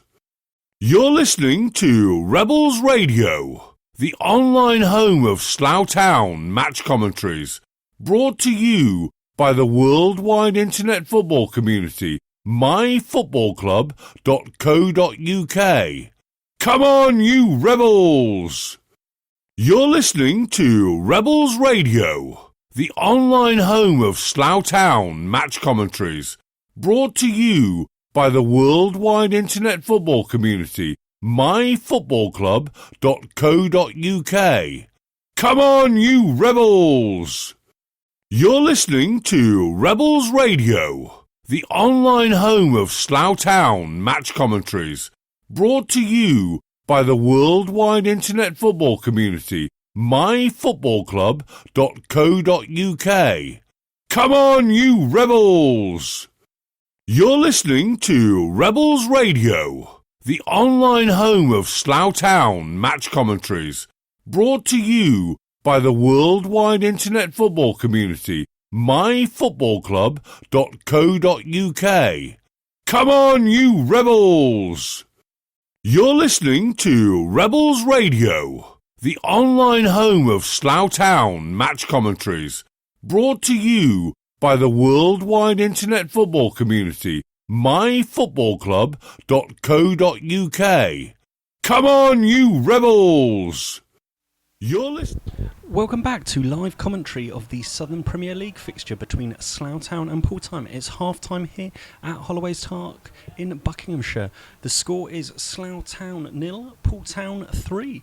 Poole putting Slough to the sword with a very strong first half performance. They absolutely came flying out the blocks at the start of the first half, and it only took them 9 minutes to get on the score sheet. Marvin Brooks, on the end of a low cross from Jilks, who's had a very, very strong half, plenty of space down that left-hand side up against Hollis. He's winning that personal battle, and Jilks played the ball across low, across the whole goal, and Brooks was on hand to put the ball away and give the Dolphins a 9th minute lead, followed up shortly after by an amount of sustained pressure, and it was only thanks to some fine work by Williams and Sean Fraser in the Slough defence that the Rebels maintained that score. In between times, Captain Wiskin smashed a header off the bar, as Poole continued to look very dangerous from set pieces. A run there from Jilks after Slough were on the attack, and Jilks put forward a good possession and won the ball well against Hollis, who was struggling a little bit on halfway, and outran him and outmuscled him and ran directly all of half the length of the pitch to the left-hand side of the goal. And as he came, he shot at the near post, beating Williams, who wasn't really covering his half very well, and made the score 2-0 to Poole Town, and it was no more than they deserved. And then critical moment for the game just before half-time in the 40th minute, a great run again by Jilks down the left-hand side for Poole, and he was upended by Hollis, who was tracking back, rather a cynical tackle. And for many Slough fans and for many people closer to the pitch than I was, they seemed to suggest that it was just outside the box, and that's certainly what Adam Martin was thinking and some of the players when they were looking at where the marks of the tackle were. But the only person that mattered was Michael Webb, the referee this afternoon. He had judged it inside the box, so he awarded a penalty to Poole, which was calmly dispatched low to the left-hand corner by Devlin, and giving Poole a 3-0 half-time lead. In a moment, I'll take you through some other half-time scores, but to start off with, I'll take you through the two teams. Firstly, for Slough in goal, number 1, Luke Williams, 2, Sean Fraser, 3, Tom Moran, 4, Guy Hollis, 5 and captain, Billy Jeffries, 6, Rhys York, 7, Johnny Dyer, 8, Adam Martin, 9, Scott Harris, 10, Ed Smith, and 11, Jake Parsons. And on the bench, 12, Ryan Parsons, 14, James Dobson, 15, Gav Smith, 16, Oscar Betts, and 18, Ben Edwards. And Poole Town in goal, number 1, Nick Hutchins, 2, Lewis Tallack, 3, Lewis Lindsay, 4, Michael Walker, 5 and captain, Jamie Wiskin, 6, Carl Pettifer, 7, Luke Burbridge, 8, Steve Devlin, 9, Joe Quigley, 10, Marvin Brooks, and 11, Harrison Jilks. And on the bench, 12, Luke Roberts, 14, Richard Gillespie, 15, Charlie Davis, 16, Neil Martin, and goalkeeper sub number 13, Nick Thomas. Referee today, Michael Webb, assisted by Christopher Potter and Stanimir Soyevat. How are you, Ade? Joining us for the second half? I'm good, actually. I haven't seen anything yet again. So, well, but don't need to reach. Look, I've got your look. Which one do you want out of those? I've got some cakes. I've got cake. Well, hang on. We also got these. Have you got cakes as well? They were given to us by fans who were, when we were talking about double deckers the other day. We got a whole 4 of them by certain fans who insisted I had to share them. Poole have been cruising really ever since the off. They seemed sharper, fitter, stronger, more organised. Well, that's one in at the top of the league, isn't it? Yeah, and they've looked very, very good value for their 3-0 victory. 3-0 victory, sorry. Yeah, well, their 3-0 lead at the moment. And there was a critical moment. There's a penalty adjudged. potentially slightly harshly, as if it looked as if it might have been slightly outside the box. It was 50-50. The referee went with the attacker, went with Jilts, and it was awarded as a penalty, and that was critical. I think if Slough had made it through to 2-0 at half-time, perhaps they could have slightly got their heads together, but 3-0 is going to be a very, very tough score. It's just getting a little bit chillier here. Slough shooting from right to left down the hill. Amber, blue, and blue they are wearing. Poole dressed in their home kit of red shorts, white socks, and half red and white shirts, with Hutchins away down to our left-hand side in all orange. So we need the floodlights to come on. We were talking about the captain's curse of the armband, how we've had 5 captains in recent times that have all been injured while captaining the team. Obviously, Ryan Parsons being the latest one, but McClurg, Edwards, Sear, and obviously Fowler all having recently done it. So, well, I don't mind taking the captain's armband if that's any help. I thought we should, as Poole are already almost capitalising on what is poor Slough defending. They're once again playing themselves into trouble, and for some reason Ed Smith's back there. I can't understand what kind of formation Slough are playing. They've obviously got 3 strikers on with Dyer, Harris and Smith. They're playing a 4-4-2. Really? Yeah, but they're playing a diamond in the middle. Okay, that's good. It just doesn't look like a 4-4 kind of formation. It's a 4-4-2 with Tom Moran holding midfield. Tom Moran holding and Johnny Dyer just behind the front 2, and then you've got Martin on one side and Jake Parsons on the other. Hasn't worked. I saw Dobbo warming up early on after, I think it was just before the second goal. So, but this is a dangerous position. Slough need to be aware it's going to be that man Devlin, left-hand edge of the box. He may have a shot from here. He may curl it across towards the big figure of Walker or Wiskin, both up there. Wiskin's just doing some jogging on the spot, on the penalty spot roughly. Kick left of centre, which Devlin's lining up. Slough need to be alert. There's plenty of movement in there, and he's chipped it across. It's headed away well by Reshawk, but only as far as Burridge. It's on the edge of the box, and Pettifer, left foot, sort of effort, kind of scuffed it slightly, and it's gone behind, and lots of the Slough locals are getting a bit restless. Yeah, I think that maybe the Weymouth result was, we beat the league leaders, and they're sitting there thinking we're going to be world beaters. That's not football, is it? No, and also this performance has been so different from that. They didn't start with anywhere near the intensity. Weymouth drawing 0-0, understandably at Chippenham, so if the results stay as they are, Poole will be back at the top of the table, which is where exactly they want to be. Well, they don't concede many goals, do they? They don't, but of recent times they haven't scored too many, but they've had no problems here at Holloway's Park. They've scored 3 in the first half hour, and they're really putting Slough under all sorts of pressure without really creating... without Slough creating much. And Hutchins, that's down the M40. Hutchins did well there to come out of his goal as the ball was played into the corner down in the left-hand end as we look at it. The attendance today, for those who are interested, is 309. Counted them all myself. Did you? Run out of fingers at one stage. 309, and there's a good amount of the Red and White Army away to our right-hand side. Again, the flags have come out, the flag of Dorset and then a couple of other flags as Slough are attacking down that left-hand side. And it's Jake Parsons down there with left-back Sean Fraser. And just trying to condense the ball down there, but good defending in there by Pettifer, and cleared it eventually by Tallack, but one back there by Jake Parsons. He's just out-muscled there by sheer numbers of bodies. I think that was Johnny Dyer. As back there, Poole certainly put a lot of bodies behind the ball at any opportunity, but Slough is starting to try and play with a little bit more composure, knocking the ball around well, with Reshawk firing it all the way across the field. He's trying to play football on a pitch which isn't kind of subject to playing football on, is it? It's just no. And Reshawk playing a short ball there to Fraser. They've obviously been doing what they've been told to do. They're trying to show a little bit more composure. Now play a long ball up to Harris, who seems to be again climbed on a little bit, but nothing doing there for the referee. And a long ball played forward there, and it's Pettifer once again picks it up in midfield. He's been everywhere looking to play a ball down the line, and he chips it in, but it's a little bit of a blind ball, and no chance for Burridge there. And the Slough defence pick it up. Slough are trying to play football in totally the wrong area of the pitch. And the ball's bobbling around all over the place for them, and they're just not necessarily it's making the right great decisions. possession football, isn't it? But it's 40 yards away from where it is. And once again, Reshawk results in a long pass, which Ed Smith tries to put the captain, Wiskin, under a little bit of pressure, but Wiskin deals with it well. Floated upfield, and Brooks flicks the ball on, but it's only as far as Jeffries, and Jeffries now clips the ball forward, and this time Walker's misjudged that badly, but it's rolled harmlessly away to the right hand side to Slough, and now they're going to be under a bit of pressure with Hollis trying to chip the ball into the box, but it's straight into Hutchins' arms. Slightly better from Slough in these first 4 or 5 minutes of the second half, but still nothing really to write home about. Yeah, I mean, it's quite interesting to see how Poole line up. It's the number 9, which is Quigley. He seems to be the lone striker. Yeah, they're literally playing a 4-5-1, and whenever Slough have got the ball, every single player comes behind from the ball. Poole, comes from behind the ball, and it's making it really difficult for Slough to play space against. And you just wonder if maybe the the introduction of Dobson as a creative player is maybe what's needed in this team. Yeah, and I mean, being 3 goals down, at some point Slough need to roll the dice. There's better play there from Harris, puts the left back of Lindsay under a little bit of pressure, but then again a wasted ball played forward, that time by Johnny Dyer, all the way through to Hutchins, and a few of the locals are getting very restless as the sun's just setting. The tree line on the far side is a beautiful silhouette of this wintry afternoon, and we just need the floodlights to probably come on in the next 5 or 10 minutes. Yeah, it does look a little bit dark, but did you have fun trying to watch the game with the sun in your eyes? Yeah, we couldn't see a thing. Are you nicking my team thing? No, that was just for you, because you always moan about everything. As ball nearly takes out a small young lady down to the side of the pitch where we're stood, as Adrian tucks into his second mini roll. His first mini roll, as he's had a second thing. And Fraser down the right side tries to keep the ball in. Talak battling him hard and well, though, and does great to turn out of difficulty, and good battling in there. It seemed quite fair as the referee, Michael Webb, seemed happy to let it go as Jake Parsons picks it up on the half-whale and plays it back to Billy Jeffries. There's going to be no real other option apart from go long. The ball bobbled up just as he hit it, and he's fired it out, and it looks as if it's going to go out on the far side as Walker tries to control it, takes it down in his second and third touch, and then slices that ball out of play on the far side. And it's still in. Billy Jeffries is just going to try and clip it up the line. He does, and clips up to the half-whale, and out comes Brooks, who's playing very deep for a number 10.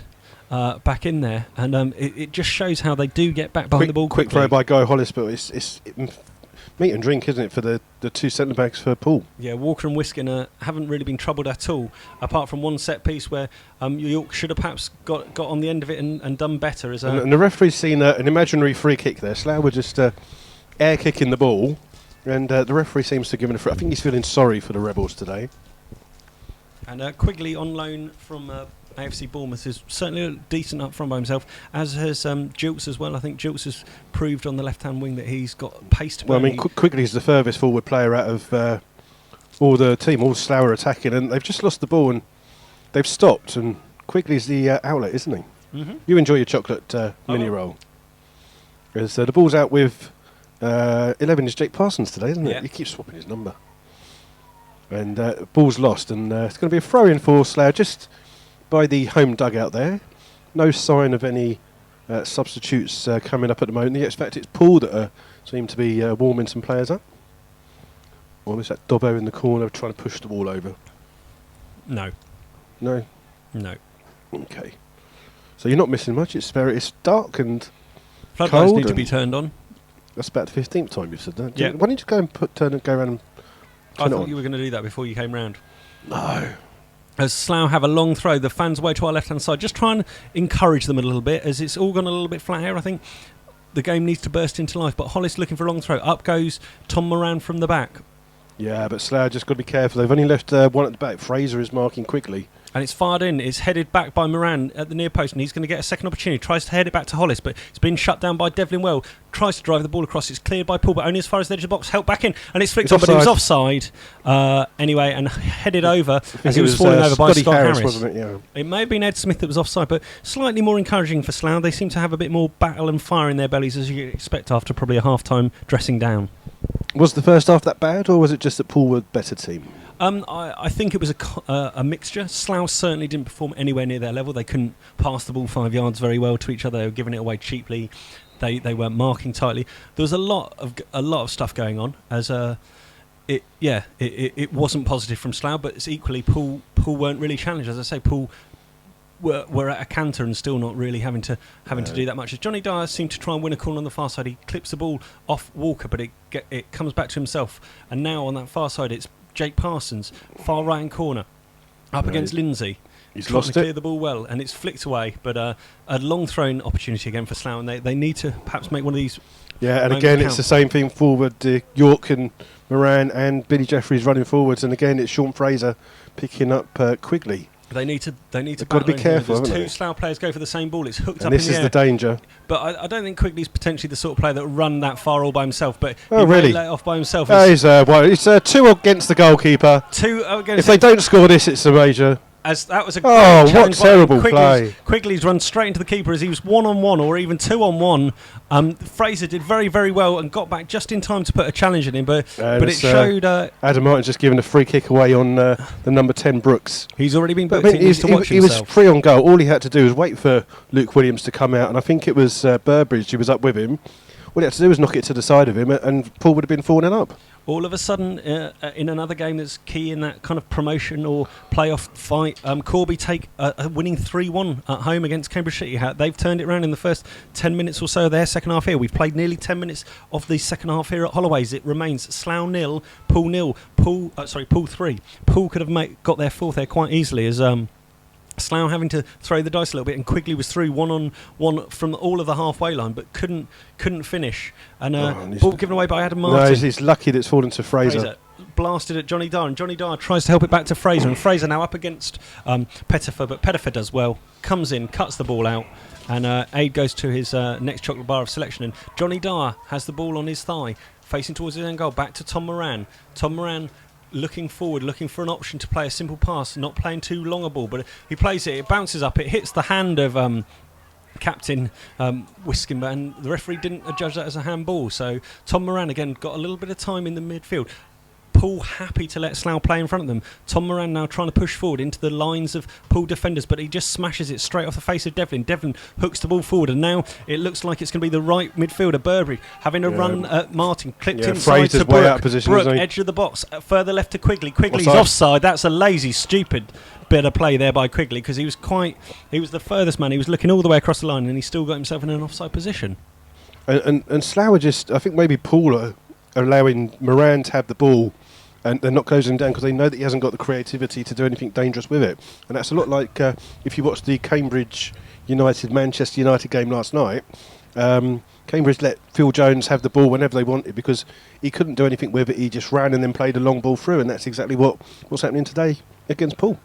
Truro 1, Dorchester 0 is another score, latest score in the Southern League Premier, as Guy Hollis once again takes a long throw, throwing it in towards the near post, but well won in the middle there by Walker, edge of the box, and it falls to Jake Parsons, who pulls the trigger, but it's hooked away. Sean Fraser this time comes out, wins the ball first, and it's out to Guy Hollis, left-footed, swings the ball back in. It's bouncing around in there. It's all a little bit frenetic, but now Poole have the opportunity to defend. It's a good and it was tackle by lucky that it Fraser. hit Fraser on the hand there, and Fraser's hurt. He looks like he's injured himself. He's down on the halfway line as Slough continue to attack it. Nearly fell to Scott Harris in the box, but there's still a player injured, and it's Sean Fraser prostrate just inside the Poole half. I think it's how he landed, wasn't it?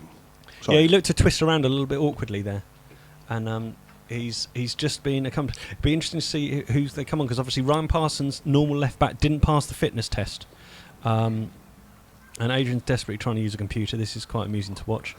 It is terrible, isn't it? Very terrible. Yes, it is. But Super Kev's out there treating him. It looks like it's his left flank. Truro 1-0 up against whoever they're playing. That's Dorchester. I just said that a minute ago. Did you? I don't know. Yeah. I don't listen to you, do I? No. Cambridge apparently don't deserve to be 3-1 down, but that's the latest score against Corby. A few of the Poole players just go over to the dugout to see Tommy Killick to let them know, and it looks as if they're going to be perhaps changing a slight formation. Quigley's gone across there to have a word, as is Walker. They're just having a little bit of a chat to see what's going on, get a little bit of a drink, as Fraser's now sitting up on his haunches just in front of the centre circle to our left-hand side. Seems to be his left ankle that seems to be the problem for Sean. Yeah, he's just getting a little bit of treatment there. Jake Parsons goes over, gives him a tap on the head. I'm not sure he really wanted that. But yeah, other scores in the league. Other half times were Arsley 0, Dunstable 0, Banbury 1, Hungerford 1, Burnham 0, Biggleswade 1, Cirencester 1, Redditch 2. Corby are now 3-1 against Cambridge. Frome 0, Biddeford 1. Histon 0, St Neots 1. St Neots 0. Hitchin 2, Chesham 1. Obviously Slough 0, Poole 3 is the latest. Truro 1, Dorchester 0. And as yet we haven't heard any goals at Weymouth, so it's still Weymouth 0, Chippenham 0. That could change at any time, though, as we still await. Fraser's now up on his feet and he's gingerly making his way across. Slough substitutes warming up. Are they going to make another decision? Is Dobbo going to go on as left back ahead of Parsons? I'll be surprised that Slough don't switch to a 3-5-2 formation, maybe with Hollis as the right wing back, and then have Moran, Jeffries and York as the centre backs. Blackburn beat Swansea. Ooh, I missed that one. Okay. As if you're joining us late on, we played almost 60 minutes here, and it is Slough 0, Poole 3. It was 3-0 at half time. Brooks, Devlin and Jilts the scorers. Slough just knocked the ball out for the throw-in for Truro. Poole because of the injury to Sean Fraser. Yeah, then we're not playing Truro, we're playing Poole. So, yes. Man City 0, Middlesbrough 1 at the moment, apparently. Are you talking about the FA Cup? FA Cup. We don't really care. Southampton 2, We only Palace care 3. about the Southern Premier League. As at the moment, Brooks picks it up just inside his own half, plays the ball forward in the direction of Jilks, but it's met by Slough, who play a long ball forward. Walker clips the ball highest today, flicked on again by Brooks, and then a falling arm there has Quigley attacking the back of York, and it's all the way back to Williams, whose first time clearance clears it long up towards the halfway line. Perhaps Slough are going to claim floodlight failure in terms of that they won't go on. Perhaps that's their ambition here.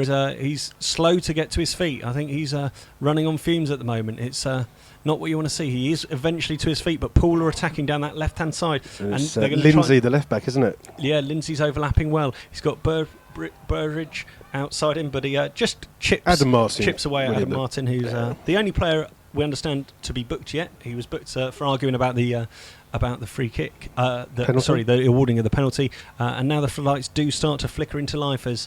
well, what we could always do is we could just get one of our fans to hit the referee with a bottle like Banbury do, and we'll get the game abandoned, and they won't sort it out, and we'll be here forever. I'm not sure that's the right attitude to It's have. not at all, and I would not let any... That's not to condone that. Condone it even. As Slough once again on the defensive, as a long ball's played forward, and Quigley's tried to flick the ball through in the direction of Burridge, but it's... and he's lost... York's playing... dancing a merry dance there, and eventually clips the ball forward, and it's... But again, it's just... for Walker.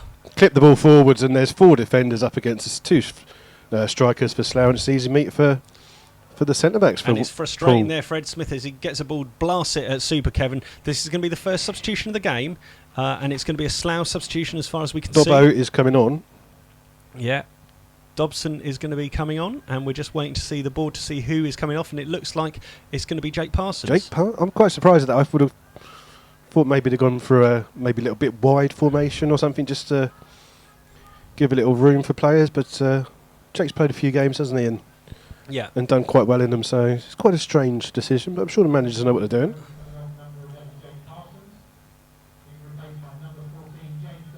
So Dobson switched out to the left, and it looks as if he's going to be playing on the left of the 4 in midfield, and Adam Martin's going to be now playing slightly on the right. Johnny Dyer seems to be playing right wing. Yeah, I think Johnny Dyer's just kind of playing in the hole still, but he's playing slightly deeper as the ball's back through to the right back Johnny Dyer, who clears the ball well up the line to Ed Smith. He controls it on his chest, tries to flick it inside to Adam Martin. Adam Martin takes a couple of touches but gives the ball away and is in the process of trying to foul Devlin. Devlin, lovely little flick out left to Lindsay. Lindsay forward in the direction of Rhys York and the forward of Quigley, and Quigley just trying to edge York off the ball, and York's forced to kick the ball out. Yeah, and Slough just aren't kind of putting any kind of passes together. It's very similar to what you've seen maybe or listened to in some of the other games where they're panicking. They're just not having time on the ball, and they don't know what to do. And every time it's a ball forward, it's being picked up by the Poole centre-backs. As Devlin and Walker just collide there slightly, and they're still arguing about it a little bit, because Devlin was going to play it all the way back, and Walker instead...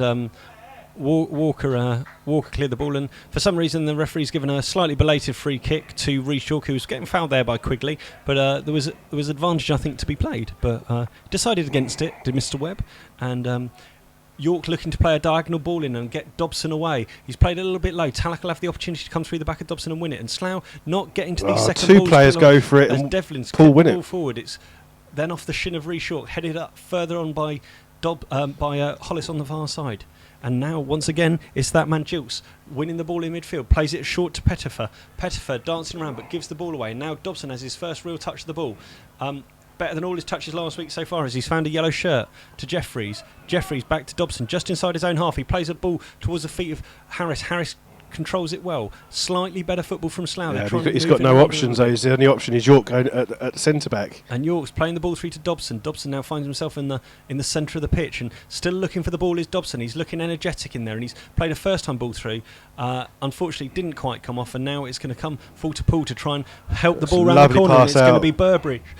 Running down towards the right byline, chased by Sean Fraser, clips it in towards the near post, and Williams is equal to it, picks up the ball quickly, and is going to look to set Slough on their way. Quickly, the striker for Poole has looked far more dangerous than either Ed Smith or Scott Harris has for Slough. He's playing up on his own, but he's holding the ball up well, he's chasing long courses, and he does seem to have a lot of class. Yeah, he's a young player on loan from AFC Bournemouth, I think for a month position, and he's certainly recently found some goal-scoring form, I think, down here. He's a very, very young lad, and so, you know, he's keen to get some game time in man's football, I guess, and see how he gets on. But he scored in the midweek game at home in the 3-1 victory against Chippenham. This is rather reminiscent, although obviously the other way round, of the Weymouth game last week when Slough were 3-0 up at half-time, kind of quite a critical period just before half-time where you know, Weymouth could have potentially come back into the game, but Slough aren't really pushing that at all, as Fraser goes all the way home to Williams. Williams takes a couple of touches because he needs them on that bobbly pitch. Yes, and then Slough seem to have pushed Adam Martin up further, and dropped Johnny Jar to the right. Adam Martin's playing the top of the diamond now, and he's trying to put a foot in there, but beaten to the ball by Pettifer. good tackle by Fraser though. Yeah, and Dobson's just played a blind ball down the line, and Ed Smith after it. Hutchins comes a long way from his goal, clears the ball down the line, and he's done well. He hasn't had much to do as yet as Hutchins, but what he has done, he's done reasonably well. As we're just watching, as Slough just get rid of that ball, and they don't like that ball very much, so they're going to get a different ball. Yeah, Smith seems to have done a lot of running today, but the balls forward to him are just aimless, and they're also hit so far. It's easy for the Poole players, and this is the kind of time where Ed gets a bit frustrated and Could lash out. loses his rag a little. So we'll keep an eye on that, see what happens. Yeah, and Adam Martin just sitting a little bit deeper now as they line up. As we say, he's kind of almost at the base of that. Johnny Dyer gone further forward, as had Ed Smith, the three strikers of Slough forward. And poor throw there by Fraser, just pulls out Pettifer. Pettifer has a couple of touches, plays it out right down the line to Burridge. Burridge looks to play a ball, but doesn't rush and finds the great ball down the right to Brooks, the goal scorer, driving in towards the right hand edge of the box. He cuts back onto his left foot, flicks it out to Burridge. Burridge, edge of the box, back to Brooks, and Brooks opens his body up, opens his foot, and then side foots it well wide of the Slough goal, where it looked easier to at least test Williams at that stage. Yeah, the only person that's testing is whoever's sitting in the bar, I'm afraid. But shooting like that from Poole wasn't like that in the first half.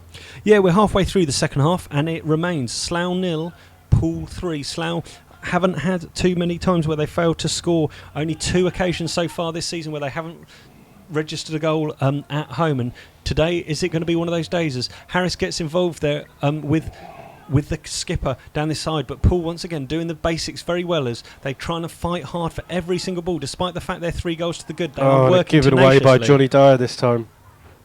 And it's back with Tallack in the right back position, and Tallack tries to play the ball down the right. Adam Martin flicks it down the line, but again Ed Smith after that, he's going to try and put Wiskin under a little bit of pressure. Wiskin down in the right back position, chips the ball up the line. It's only found Adam Martin, who's had 2 or 3 decent touches now, plays it inside Tom Moran, who opens up his body, but there isn't many options. Billy Jeffries comes forward over the halfway line, chips the ball across, but it's only found the foot of Wiskin again, and helped on its way there by Jilks down the left, and now Quigley attacking over the halfway line, deep into the Slough half, driving towards the Slough goal with Billy Jeffries at his heels, plays the ball across in the direction of Burridge. It's under hit, cut out there by Fraser, up the line to Dobson, and Slough have the opportunity to try and get the ball away and try and build an attack. Yeah, Johnny Dyer miscontrols it, and it's going to go all the way across to Lindsay just in front of the away dugout, and Lindsay quite happily lets that ball go out, and Slough in trouble here. Yeah, Slough not playing very well at all, I'm afraid, and it's one of those things where you're almost will be watching Final Score or Soccer Saturday, and you're listening to this thinking, I'm so glad that I didn't come here today. Or no, unless you're a Poole Town, unless you're a Dolphins, of course, unless fan, you're a Poole Town, and in which case you're celebrating and well, happy. no, because then they'll be gutted that they didn't come here and see their team play really well. Well, yeah, exactly, and it's always nice to have a little bit of a trick, but there's plenty. Well, we had a good time when we went down there, didn't we? Yeah, Poole was a lovely little place. It was a cold Tuesday evening down there. It would be nice to go down there on a Saturday, and obviously nice if Poole can find themselves and get themselves a ground at some point, because there's talk that they may have to go back to the stadium where they obviously used to play, and Poole Pirates, the Speedway #1 team in the UK, are currently based, and there's greyhound racing, which I guess might be going out of fashion now, but other things around Bearwood I think has gone out the window slightly, so they are struggling, and they have struggled for a number of years to find a ground in and around the town that they can play at, as once again they're attacking now. Devlin 30 yards from goal, pulls a trigger, but it's a bobbler, and it's gone well wide of Williams' goal, and no danger there at all. Yeah, Poole midfielders are working really hard. Every time Slough get the ball, Tom Moran had the ball there, and it was Brooks that closed him down and won the ball back. they're working very hard. They might still be 3-0 up, but they're trying their best There's to get some more. a left foot swinger by Walker. Directs the ball, and now Fraser trying to guide the ball back. Getting fouled by Burridge. Has he not heard the whistle? No. Burridge not quite on the same wavelength there as the referee. As he fouled Fraser as he was going towards his own goal. Williams is going to have the cleared kick, but we've played just over the 25-minute mark of the second half. Poole remain with a 3-goal cushion here and look dead cert to go on and take 3 points from this match as the ball's forward. Headed off Johnny Dyer into the path of James Dobson. It's all a little bit tight in there, but played through to Ed Smith, his first real chance. He tries to cut it back across, and it's a poor execution. And James Dobson's working hard. He's pulled the trigger, he's crossed it, overhit the cross. Slough actually putting a little bit of pressure on Poole for the first timers. Down the right side, Hollis in the right back position, tries to cross it across. It's only through to the foot of Lindsay, who slips as he's trying to clear it. Has enough time to get up and clear it again, but knocked away in the end there on the left wing by Jilks. But Slough putting a little bit of pressure on there, and Ed Smith you'd expect it to have at least tested there, the keeper. I think when he's on form and confident, he'd have had a shot very much like the goal he scored against St Neots, the first goal, where he just on the edge of the area and had that shot. Surprised that he didn't have the shot, and then Dobson just wastes it by overhitting the cross yet again. Yeah, and Slough trying in basic terms to drive the ball into the box, but it's Burridge trays a long diagonal raking ball all the way across to Quigley, who's midway inside the Slough half up against York, and he skipped past York. He's pulling the trigger and he's hit the side netting. It looked like the net was bulging, but he hit the angle of stanchion and kind of the outside angle of the stanchion, the side of the goal, but certainly showed his quality there as there's a substitution to be made for Poole first of the afternoon. And is that man Quigley coming off, who's had a good run? And I think it might well be Richard Gillespie coming on. It isn't. It is Luke Roberts coming on. So Quigley has done a hard afternoon's work, and on comes Luke Roberts in place of Quigley. And yeah, he's looked very impressive as Joe Quigley. You can see he's obviously learning a lot from the way Bournemouth plays. He peels off the central defenders. He's a very good player, and a lot of Slough fans are leaving already. Yeah, it says something when there's still 20 minutes to be played in the second half, and unfortunately a Slough fan and his young son have said enough's enough for today, and they're making their way out the ground, which is sad to see. If you've paid your £10 to come in, you want to see 90 minutes, irrespective of how well your team are doing. As the ball's immediately up against York, and Roberts is through, and Roberts is going to have a first touch. He tries to lift it Luke over Williams, and Williams just doesn't it well enough, and Williams immediately bowls the ball forward.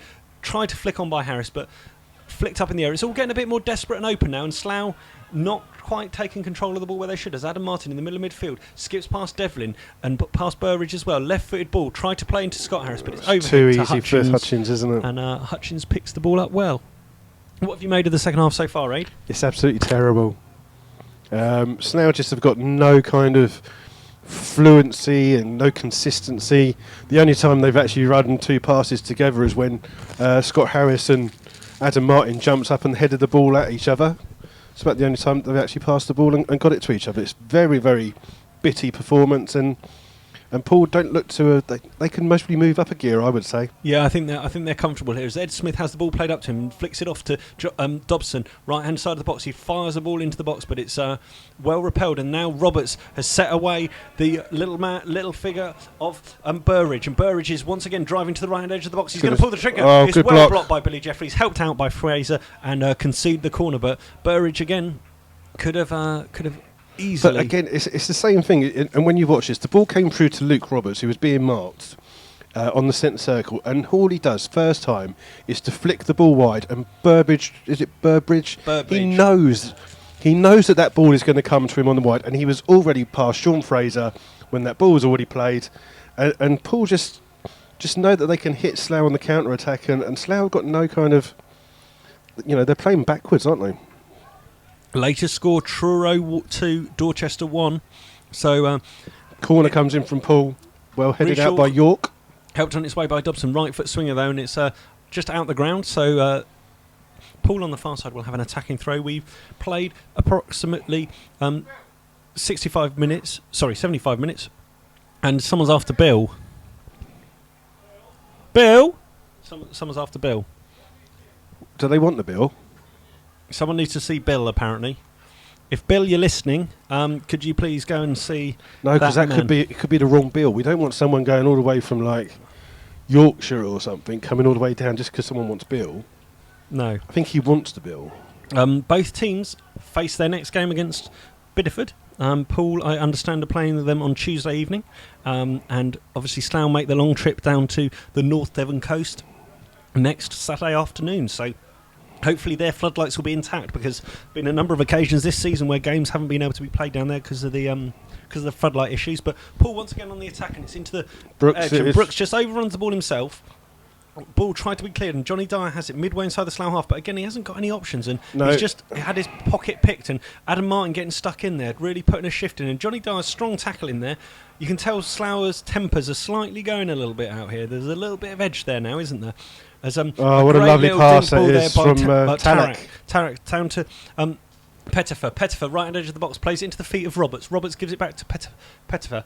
Pettifer down the right side against Dobson. Quite happy just to waste a little bit of time. Back to Talak. Talak plays the ball into the feet of Burbridge. Burbridge. No, it's not Bridge. That's what it says on the team sheet. I know, that's wrong. It's not. There's no R in it. So it's Burridge. As Scott Harris picks up the ball on the half-line and tries to play it to his counterpart of Ed Smith. Doesn't get anywhere near enough distance on it, and really is what Slough have all been about this afternoon. It's a struggle for them as balls fired out by Poole. The only side who looked to be in danger of threatening the scorers in this second half is once again Poole, who seemed to be quite happy and content to keep the ball. Yeah, Burbridge, but whatever you want to call him, number 7, Luke. We call him Luke. Well, there's 2 Lukes on the pitch now, isn't there? So Luke, the number number 7 he's playing on the back of Sean Fraser every time. He's looking to get behind the Slough defence every time that ball's played into the central midfield.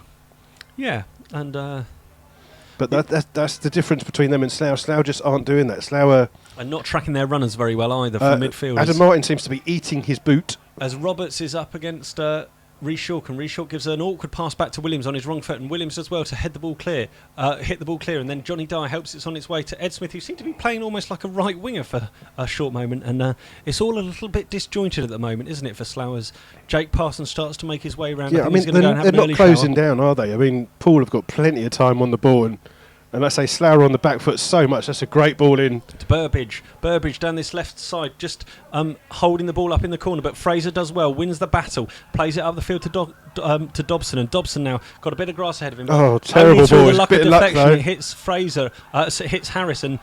But if you look at the sheer numbers of red and white shirts back, there's 7 or 8 against 3 or 4 Slough jerseys. Yeah, they're working really hard, and Slough aren't closing Poole down at all. And Poole are just doing that. I think it's Devlin just closed down Tom Moran, who had the ball in midfield, and it's back with Jeffries. Jeffries tries to clip a ball over Talak, but Talak controls it first time on his chest. Nice little second try. Referee's assistance flags up, and he's going to blow the whistle and appeal for the offside. But yeah, please don't turn the radio off, because I'm sure that Slough will get 3 goals in. How many we got? 13 minutes. I'm sure that we got the chance of doing that. Oh, there's a flying pig. There you go. See, look, must have a chance. As more fans decide to leave, maybe they're just going into. So we've got a substitution for Poole. Gillespie's on. Harrison Jilks comes off. Richard Gillespie comes on. Good afternoon's work from Jilks. He's done a lot of work, and Gillespie's on the trail back from injury. A big old fan's favourite. It'll be interesting to see if he goes up top. It looks like he is going to make his way up top. So maybe a slight change in formation, and he might just go and tell. Well, it's interesting to see, but it's almost as if Poole have gone almost a 4-3-3 when they've got the ball with them. I'm not sure what's going on about all this sort of things, but Hutchins clears the ball long. Tom Moran wins the first header up against Brooks, and second header as well. Johnny Dyer controls it on his chest back to Dobson, and Dobson tries to play it down the angle, but Hutchins is well out of his goal, takes that on the very edge of his area, off the toes of Scott Harris, but I think at this stage, if you're a Slough fan, you just want that little bit of fight, that little bit of energy put in, don't you? To say, yeah. Well, I mean, Ed's just doing that now. He's literally as you've said, playing as a right winger. He's chasing. Is it Roberts? Is it that had the ball there? Yeah, Talak and Roberts were working hard there, as on the field, obviously in the centres, waiting to take his little first touch, and he's hanging around in a dangerous area is Gillespie, but at the moment it's Burridge to Talak. Talak driving into the box. He's going to square it to. Great save with his hand there by. The ball hit Rhys York on the hand as Gillespie pulled the trigger right-footed. And he had 2 Johnny Dyer's gone down. He's been tackled, and the referee said play on, and Johnny Dyer's still just laying on the floor, wants a free kick. And Adam Martin said something. He's already been booked, hasn't he? Yeah, he's going to be sent off. I know. He's Oh, just called it. he's talking to Billy Jeffries. Billy 'cause he's Jeffries captain. just to say, Adam Martin, you can't say any more. Stop having a go at me because you've already been booked, and if you continue to do this, you're going to get sent off. That's good refereeing. I think if you're a Poole player or a Poole fan, perhaps you might be saying, well, actually, if I think from where it looked to me, it looked like Michael Webb was going to go and book him. and then realised who it was, and then said, "Oh, I'm going to pull across the thing." So, I mean, in my eyes, he was lucky to stay on. You're right, but I mean, it won't make any difference to today's game. No, it won't make any difference to the outcome. But I mean, in terms of refereeing and being fair and impartial, you think actually he was probably going to pull out the card if he realised it was a player that he hadn't booked, and just because he booked him, he just wanted to have a word and say, "Actually, I don't want to send you off." Which for me is bottling it a little and bit. Slough have just gone all the way from a Luke Williams kick all the way back to Luke Williams, who's now cleared the ball directly out of play. Who I think he knew what he was trying to do, but it's a bit unfair of poor young Luke Williams back there. The ball's bobbling around horribly. Could have had another Max Oberschmidt moment. Yep, and Slough just lacking any leadership out there. Not only leadership, but there's no width as well, and there's no kind of direction. They don't seem to have any kind of style of play today. It's quite strange, and I know that we're a bit short on substitutes with some, we've got quite a few injuries, but our managers do seem to have a fair few contacts, and you just wonder if you could get a couple of lower league players in just for a couple of games, give them a chance at this level. As the ball's run into the corner with Gillespie chased by York, and it's going to be a corner to Poole Town in the far corner. And just going to see who goes over to take it. Some little bloke. What's his name? Devlin, who's is on the set pieces. He looks to be taken. Looks like at some point Charlie Davis is going to be the next substitute coming on for Poole. You can see him just stripping, just doing his tape on that far side. And also they got the number 15 up. They've got the number 15, but you'd think that it's not a goalkeeper anyway. So Billy Jeffries just heads that one away, but Poole again putting Slough under a lot of pressure. It's Roberts hooks the ball back in there, flicked on and down by Brooks, and it's come out and somehow it's in. It's hooked in on the far side as Williams came out. That was poor defending, and I don't know if that's Burbridge. It's difficult to tell because they're absolutely surrounded by players, but it was a soft goal. As it was hooked in over the top from the corner. It wasn't cleared well by Slough, and then hooked across the top of Williams as he came out and kind of looped into the far post, even though there was a man on the line. Yeah, but Slough had two opportunities to clear that ball before it got to him. Looks like he's injured himself, potentially. I think he's ripped his shorts, hasn't it? But Slough had a couple of opportunities there to clear the ball long before Burbridge lobs that into the far post, and it just sums up the Slough performance. Their heads have dropped. There's no style.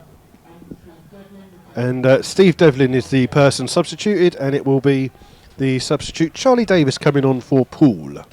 So the goal's really been shared around by Poole today, and Poole have had a dominant, strong performance. I think if you're an away team looking to try and secure points in the promotion race, this is the exact afternoon you want, isn't it? A long away trip to. They're after it again. Slough got the ball with the.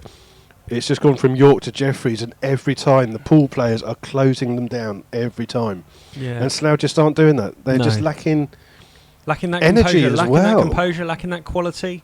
Perhaps there's too many players playing too many games. I don't know what the reasons are, but they just haven't turned up on the day. And Poole have not really been challenged or tested at all. That's a cheap free kick won by Slough there. Down that far right hand corner, and it's going to be a free kick. We've got about 6 or 7 minutes left. It's Slough 0, Poole 4. Absolutely well worth every single goal of that. They've been at a canter, been very well organised, been disciplined, but Slough really haven't challenged them in a way that you'd hope that Slough would have done if you were a Slough fan. And just a week ago, it was a very different feeling for all those Rebel fans out there against a team from Dorset. And I'm sure that if you're listening back in Dorset, all you Poole fans will be amazingly happy with this and keeping one eye on this game and then a very much another eye on the game down at Weymouth as the ball's flicked in, punched well off his line by Hutchins as Dobson flicked that ball in, and Rhys York down in the near corner tries to keep the ball in back to Adam Martin, who's walking a little bit of a tightrope at the moment, but he's running down that far side. Yeah, but he's lost the ball, and Poole will look to bring the ball away. They're just solid defending there by Wiskin right up until these you don't want to take anything away from the performance of Poole Town today. They have been very good, but Slough are missing two very influential centre midfielders today in Adrian Sear and Ben Edwards as well, who's, last 4 or 5 games Ben's come into the team and he's been absolutely fantastic. And Burridge is That's his 14. It's Roberts. It's Roberts off Gillespie off the top of his goal, off the top of his form back into it. Just flicked the ball past him, was bursting forwards, and Burridge is now stepping over the ball, dancing, pass it across the edge of the box. But Poole winning absolutely every 50-50. They're just putting challenges in left, right and centre. Slough struggle to bring this ball away over the halfway line. Tom Moran plays a diagonal ball in the direction of Ed Smith, but Talak's going to be there to deal with it. Take a nice couple of touches.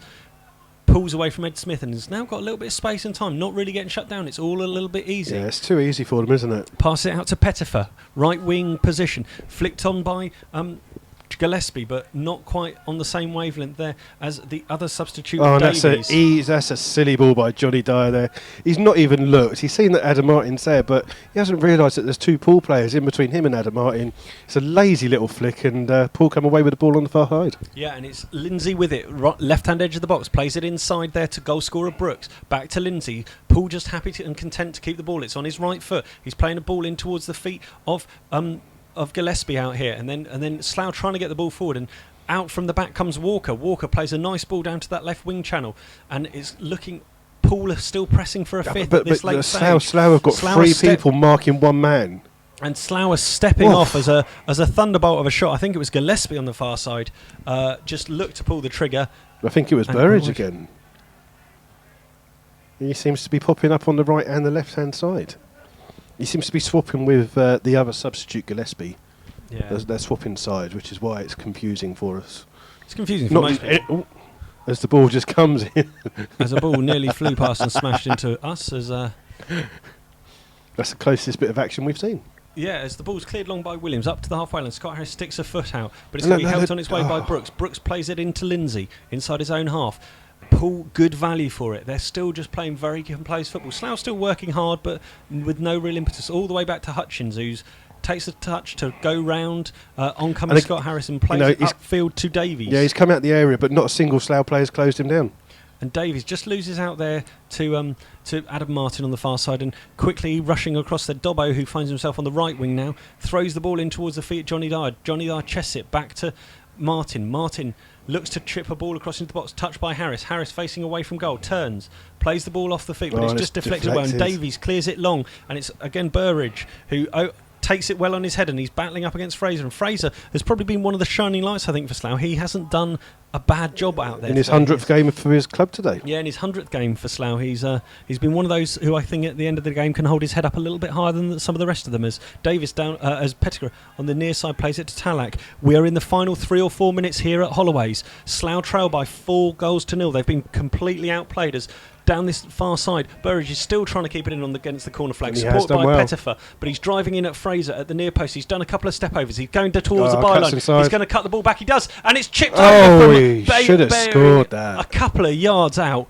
and it's a poor effort. But he's injured himself in doing that. I think it's the Roberts, the number 12, with that effort there, and.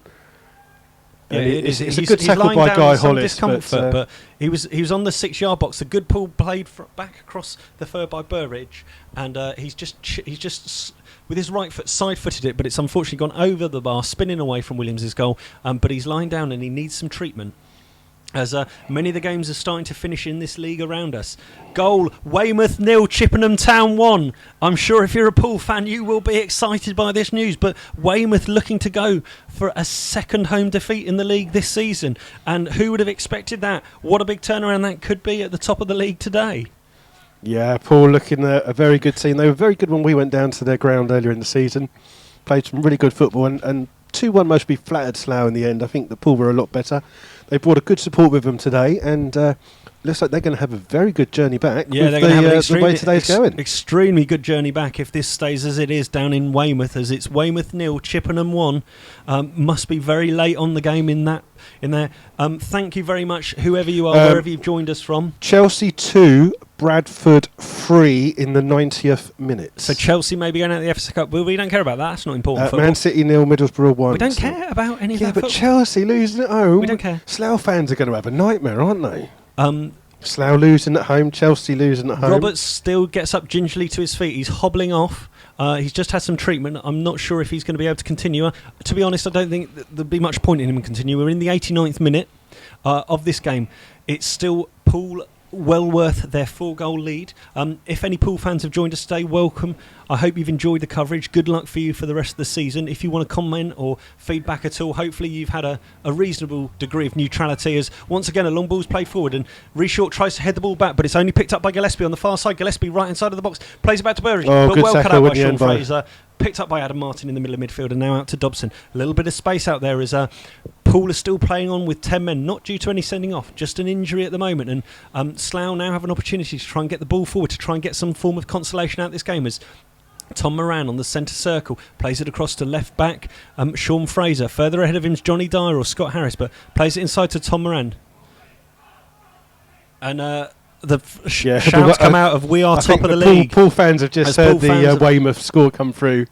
And it's Biggleswade 1, it's Burnham 1, Biggleswade 1, as Slough have an effort from the edge of the box. It's blocked by the captain, Wiskin, and it falls into the arms of Hutchins. Dobbo with the shot. But we're in injury time here at this game. Poole are on the brink of recording another 3 points that looks to be taking them to the summit of this Southern Premier League today, as at the moment it looks like final score Weymouth 0, Chippenham 1. So as things stand, as two Slough players collide, which Jeffries and Fraser, sums up Slough's afternoon. Yeah, and it's Luke Roberts who's the injured Poole player. He's right down in front of us at the moment. Just off the edge of the pitch. He's just getting a little bit of treatment, but he's certainly not going to play any further part as the two Slough players collide. But Weymouth lost today. Weymouth lost this afternoon. So, yeah, do contact us at MyFC Rebels Radio if you've got any thoughts and feelings. Claire Gray, nice to have you along. Hope you enjoyed it. She has thanked us for our coverage. And it will be good to... and that is final whistle. Final score here from Holloway's Park. Slough 0, Poole Town 4. Poole well worthy of those 3 points. And good luck to them as they go back to top of the league here in the Southern Premier League. Goals for... goals opened by Brooks in the 9th minute. Then it was Jilks in the 29th minute. A rather soft goal from Slough, but Jilks had to finish it off and ran half the length of the pitch and slotted it past Williams. A penalty in the 40th minute for Devlin, and then late in the second half, Burbridge topped a good performance by getting on by slotting the ball away, looping it over Williams, and made it 4. And well deserved by Poole Town. Yeah, absolutely. Poole been by far the better team today. Again, Slough haven't done themselves any favour by not playing with any kind of consistency or fluency. But I think you've got to put that down to the fact that the Poole midfield have worked very, very hard when they haven't got the ball. They put in a really, really good performance. And the striker for them quickly was very good from what I saw. And we wish Poole all the best for the season. And let their fans have a safe journey home. And hopefully maybe we'll see them again next year. Yeah, I think it depends a lot on the ground situation, potentially. It's a disappointing thing, potentially, if the ground held them back. I mean, I don't know if there's any other options for them to go and share ground with, say, Weymouth, Dorchester, or any other club near their ball. You know. But you can't... I don't think at non-league level that you can ground share to obtain a promotion. So they would have had to have had a ground share agreement put in place before the season started. They won't be able to say... oh, let's go to Weymouth because they've got a ground that's at a suitable level. So, like you say, it would be a shame for them. They played very well today. And good luck to them for the rest of the season. Yeah, they're getting a very good response from the Slough fans and also the Poole fans as they're at that end. So we will sign off. We will say goodbye. Thank you very much for coming along and listening to this journey. It's been a pleasure. And it was a very one-sided match, but Poole, the deserved winners. And we will speak to you all soon next week from deepest, darkest Devon, where Slough will hopefully pick up more points against for the game against Bideford. Yeah, they're going to have to play a little bit better than they have done today. Have to play a lot better. Right, yes. Thank you.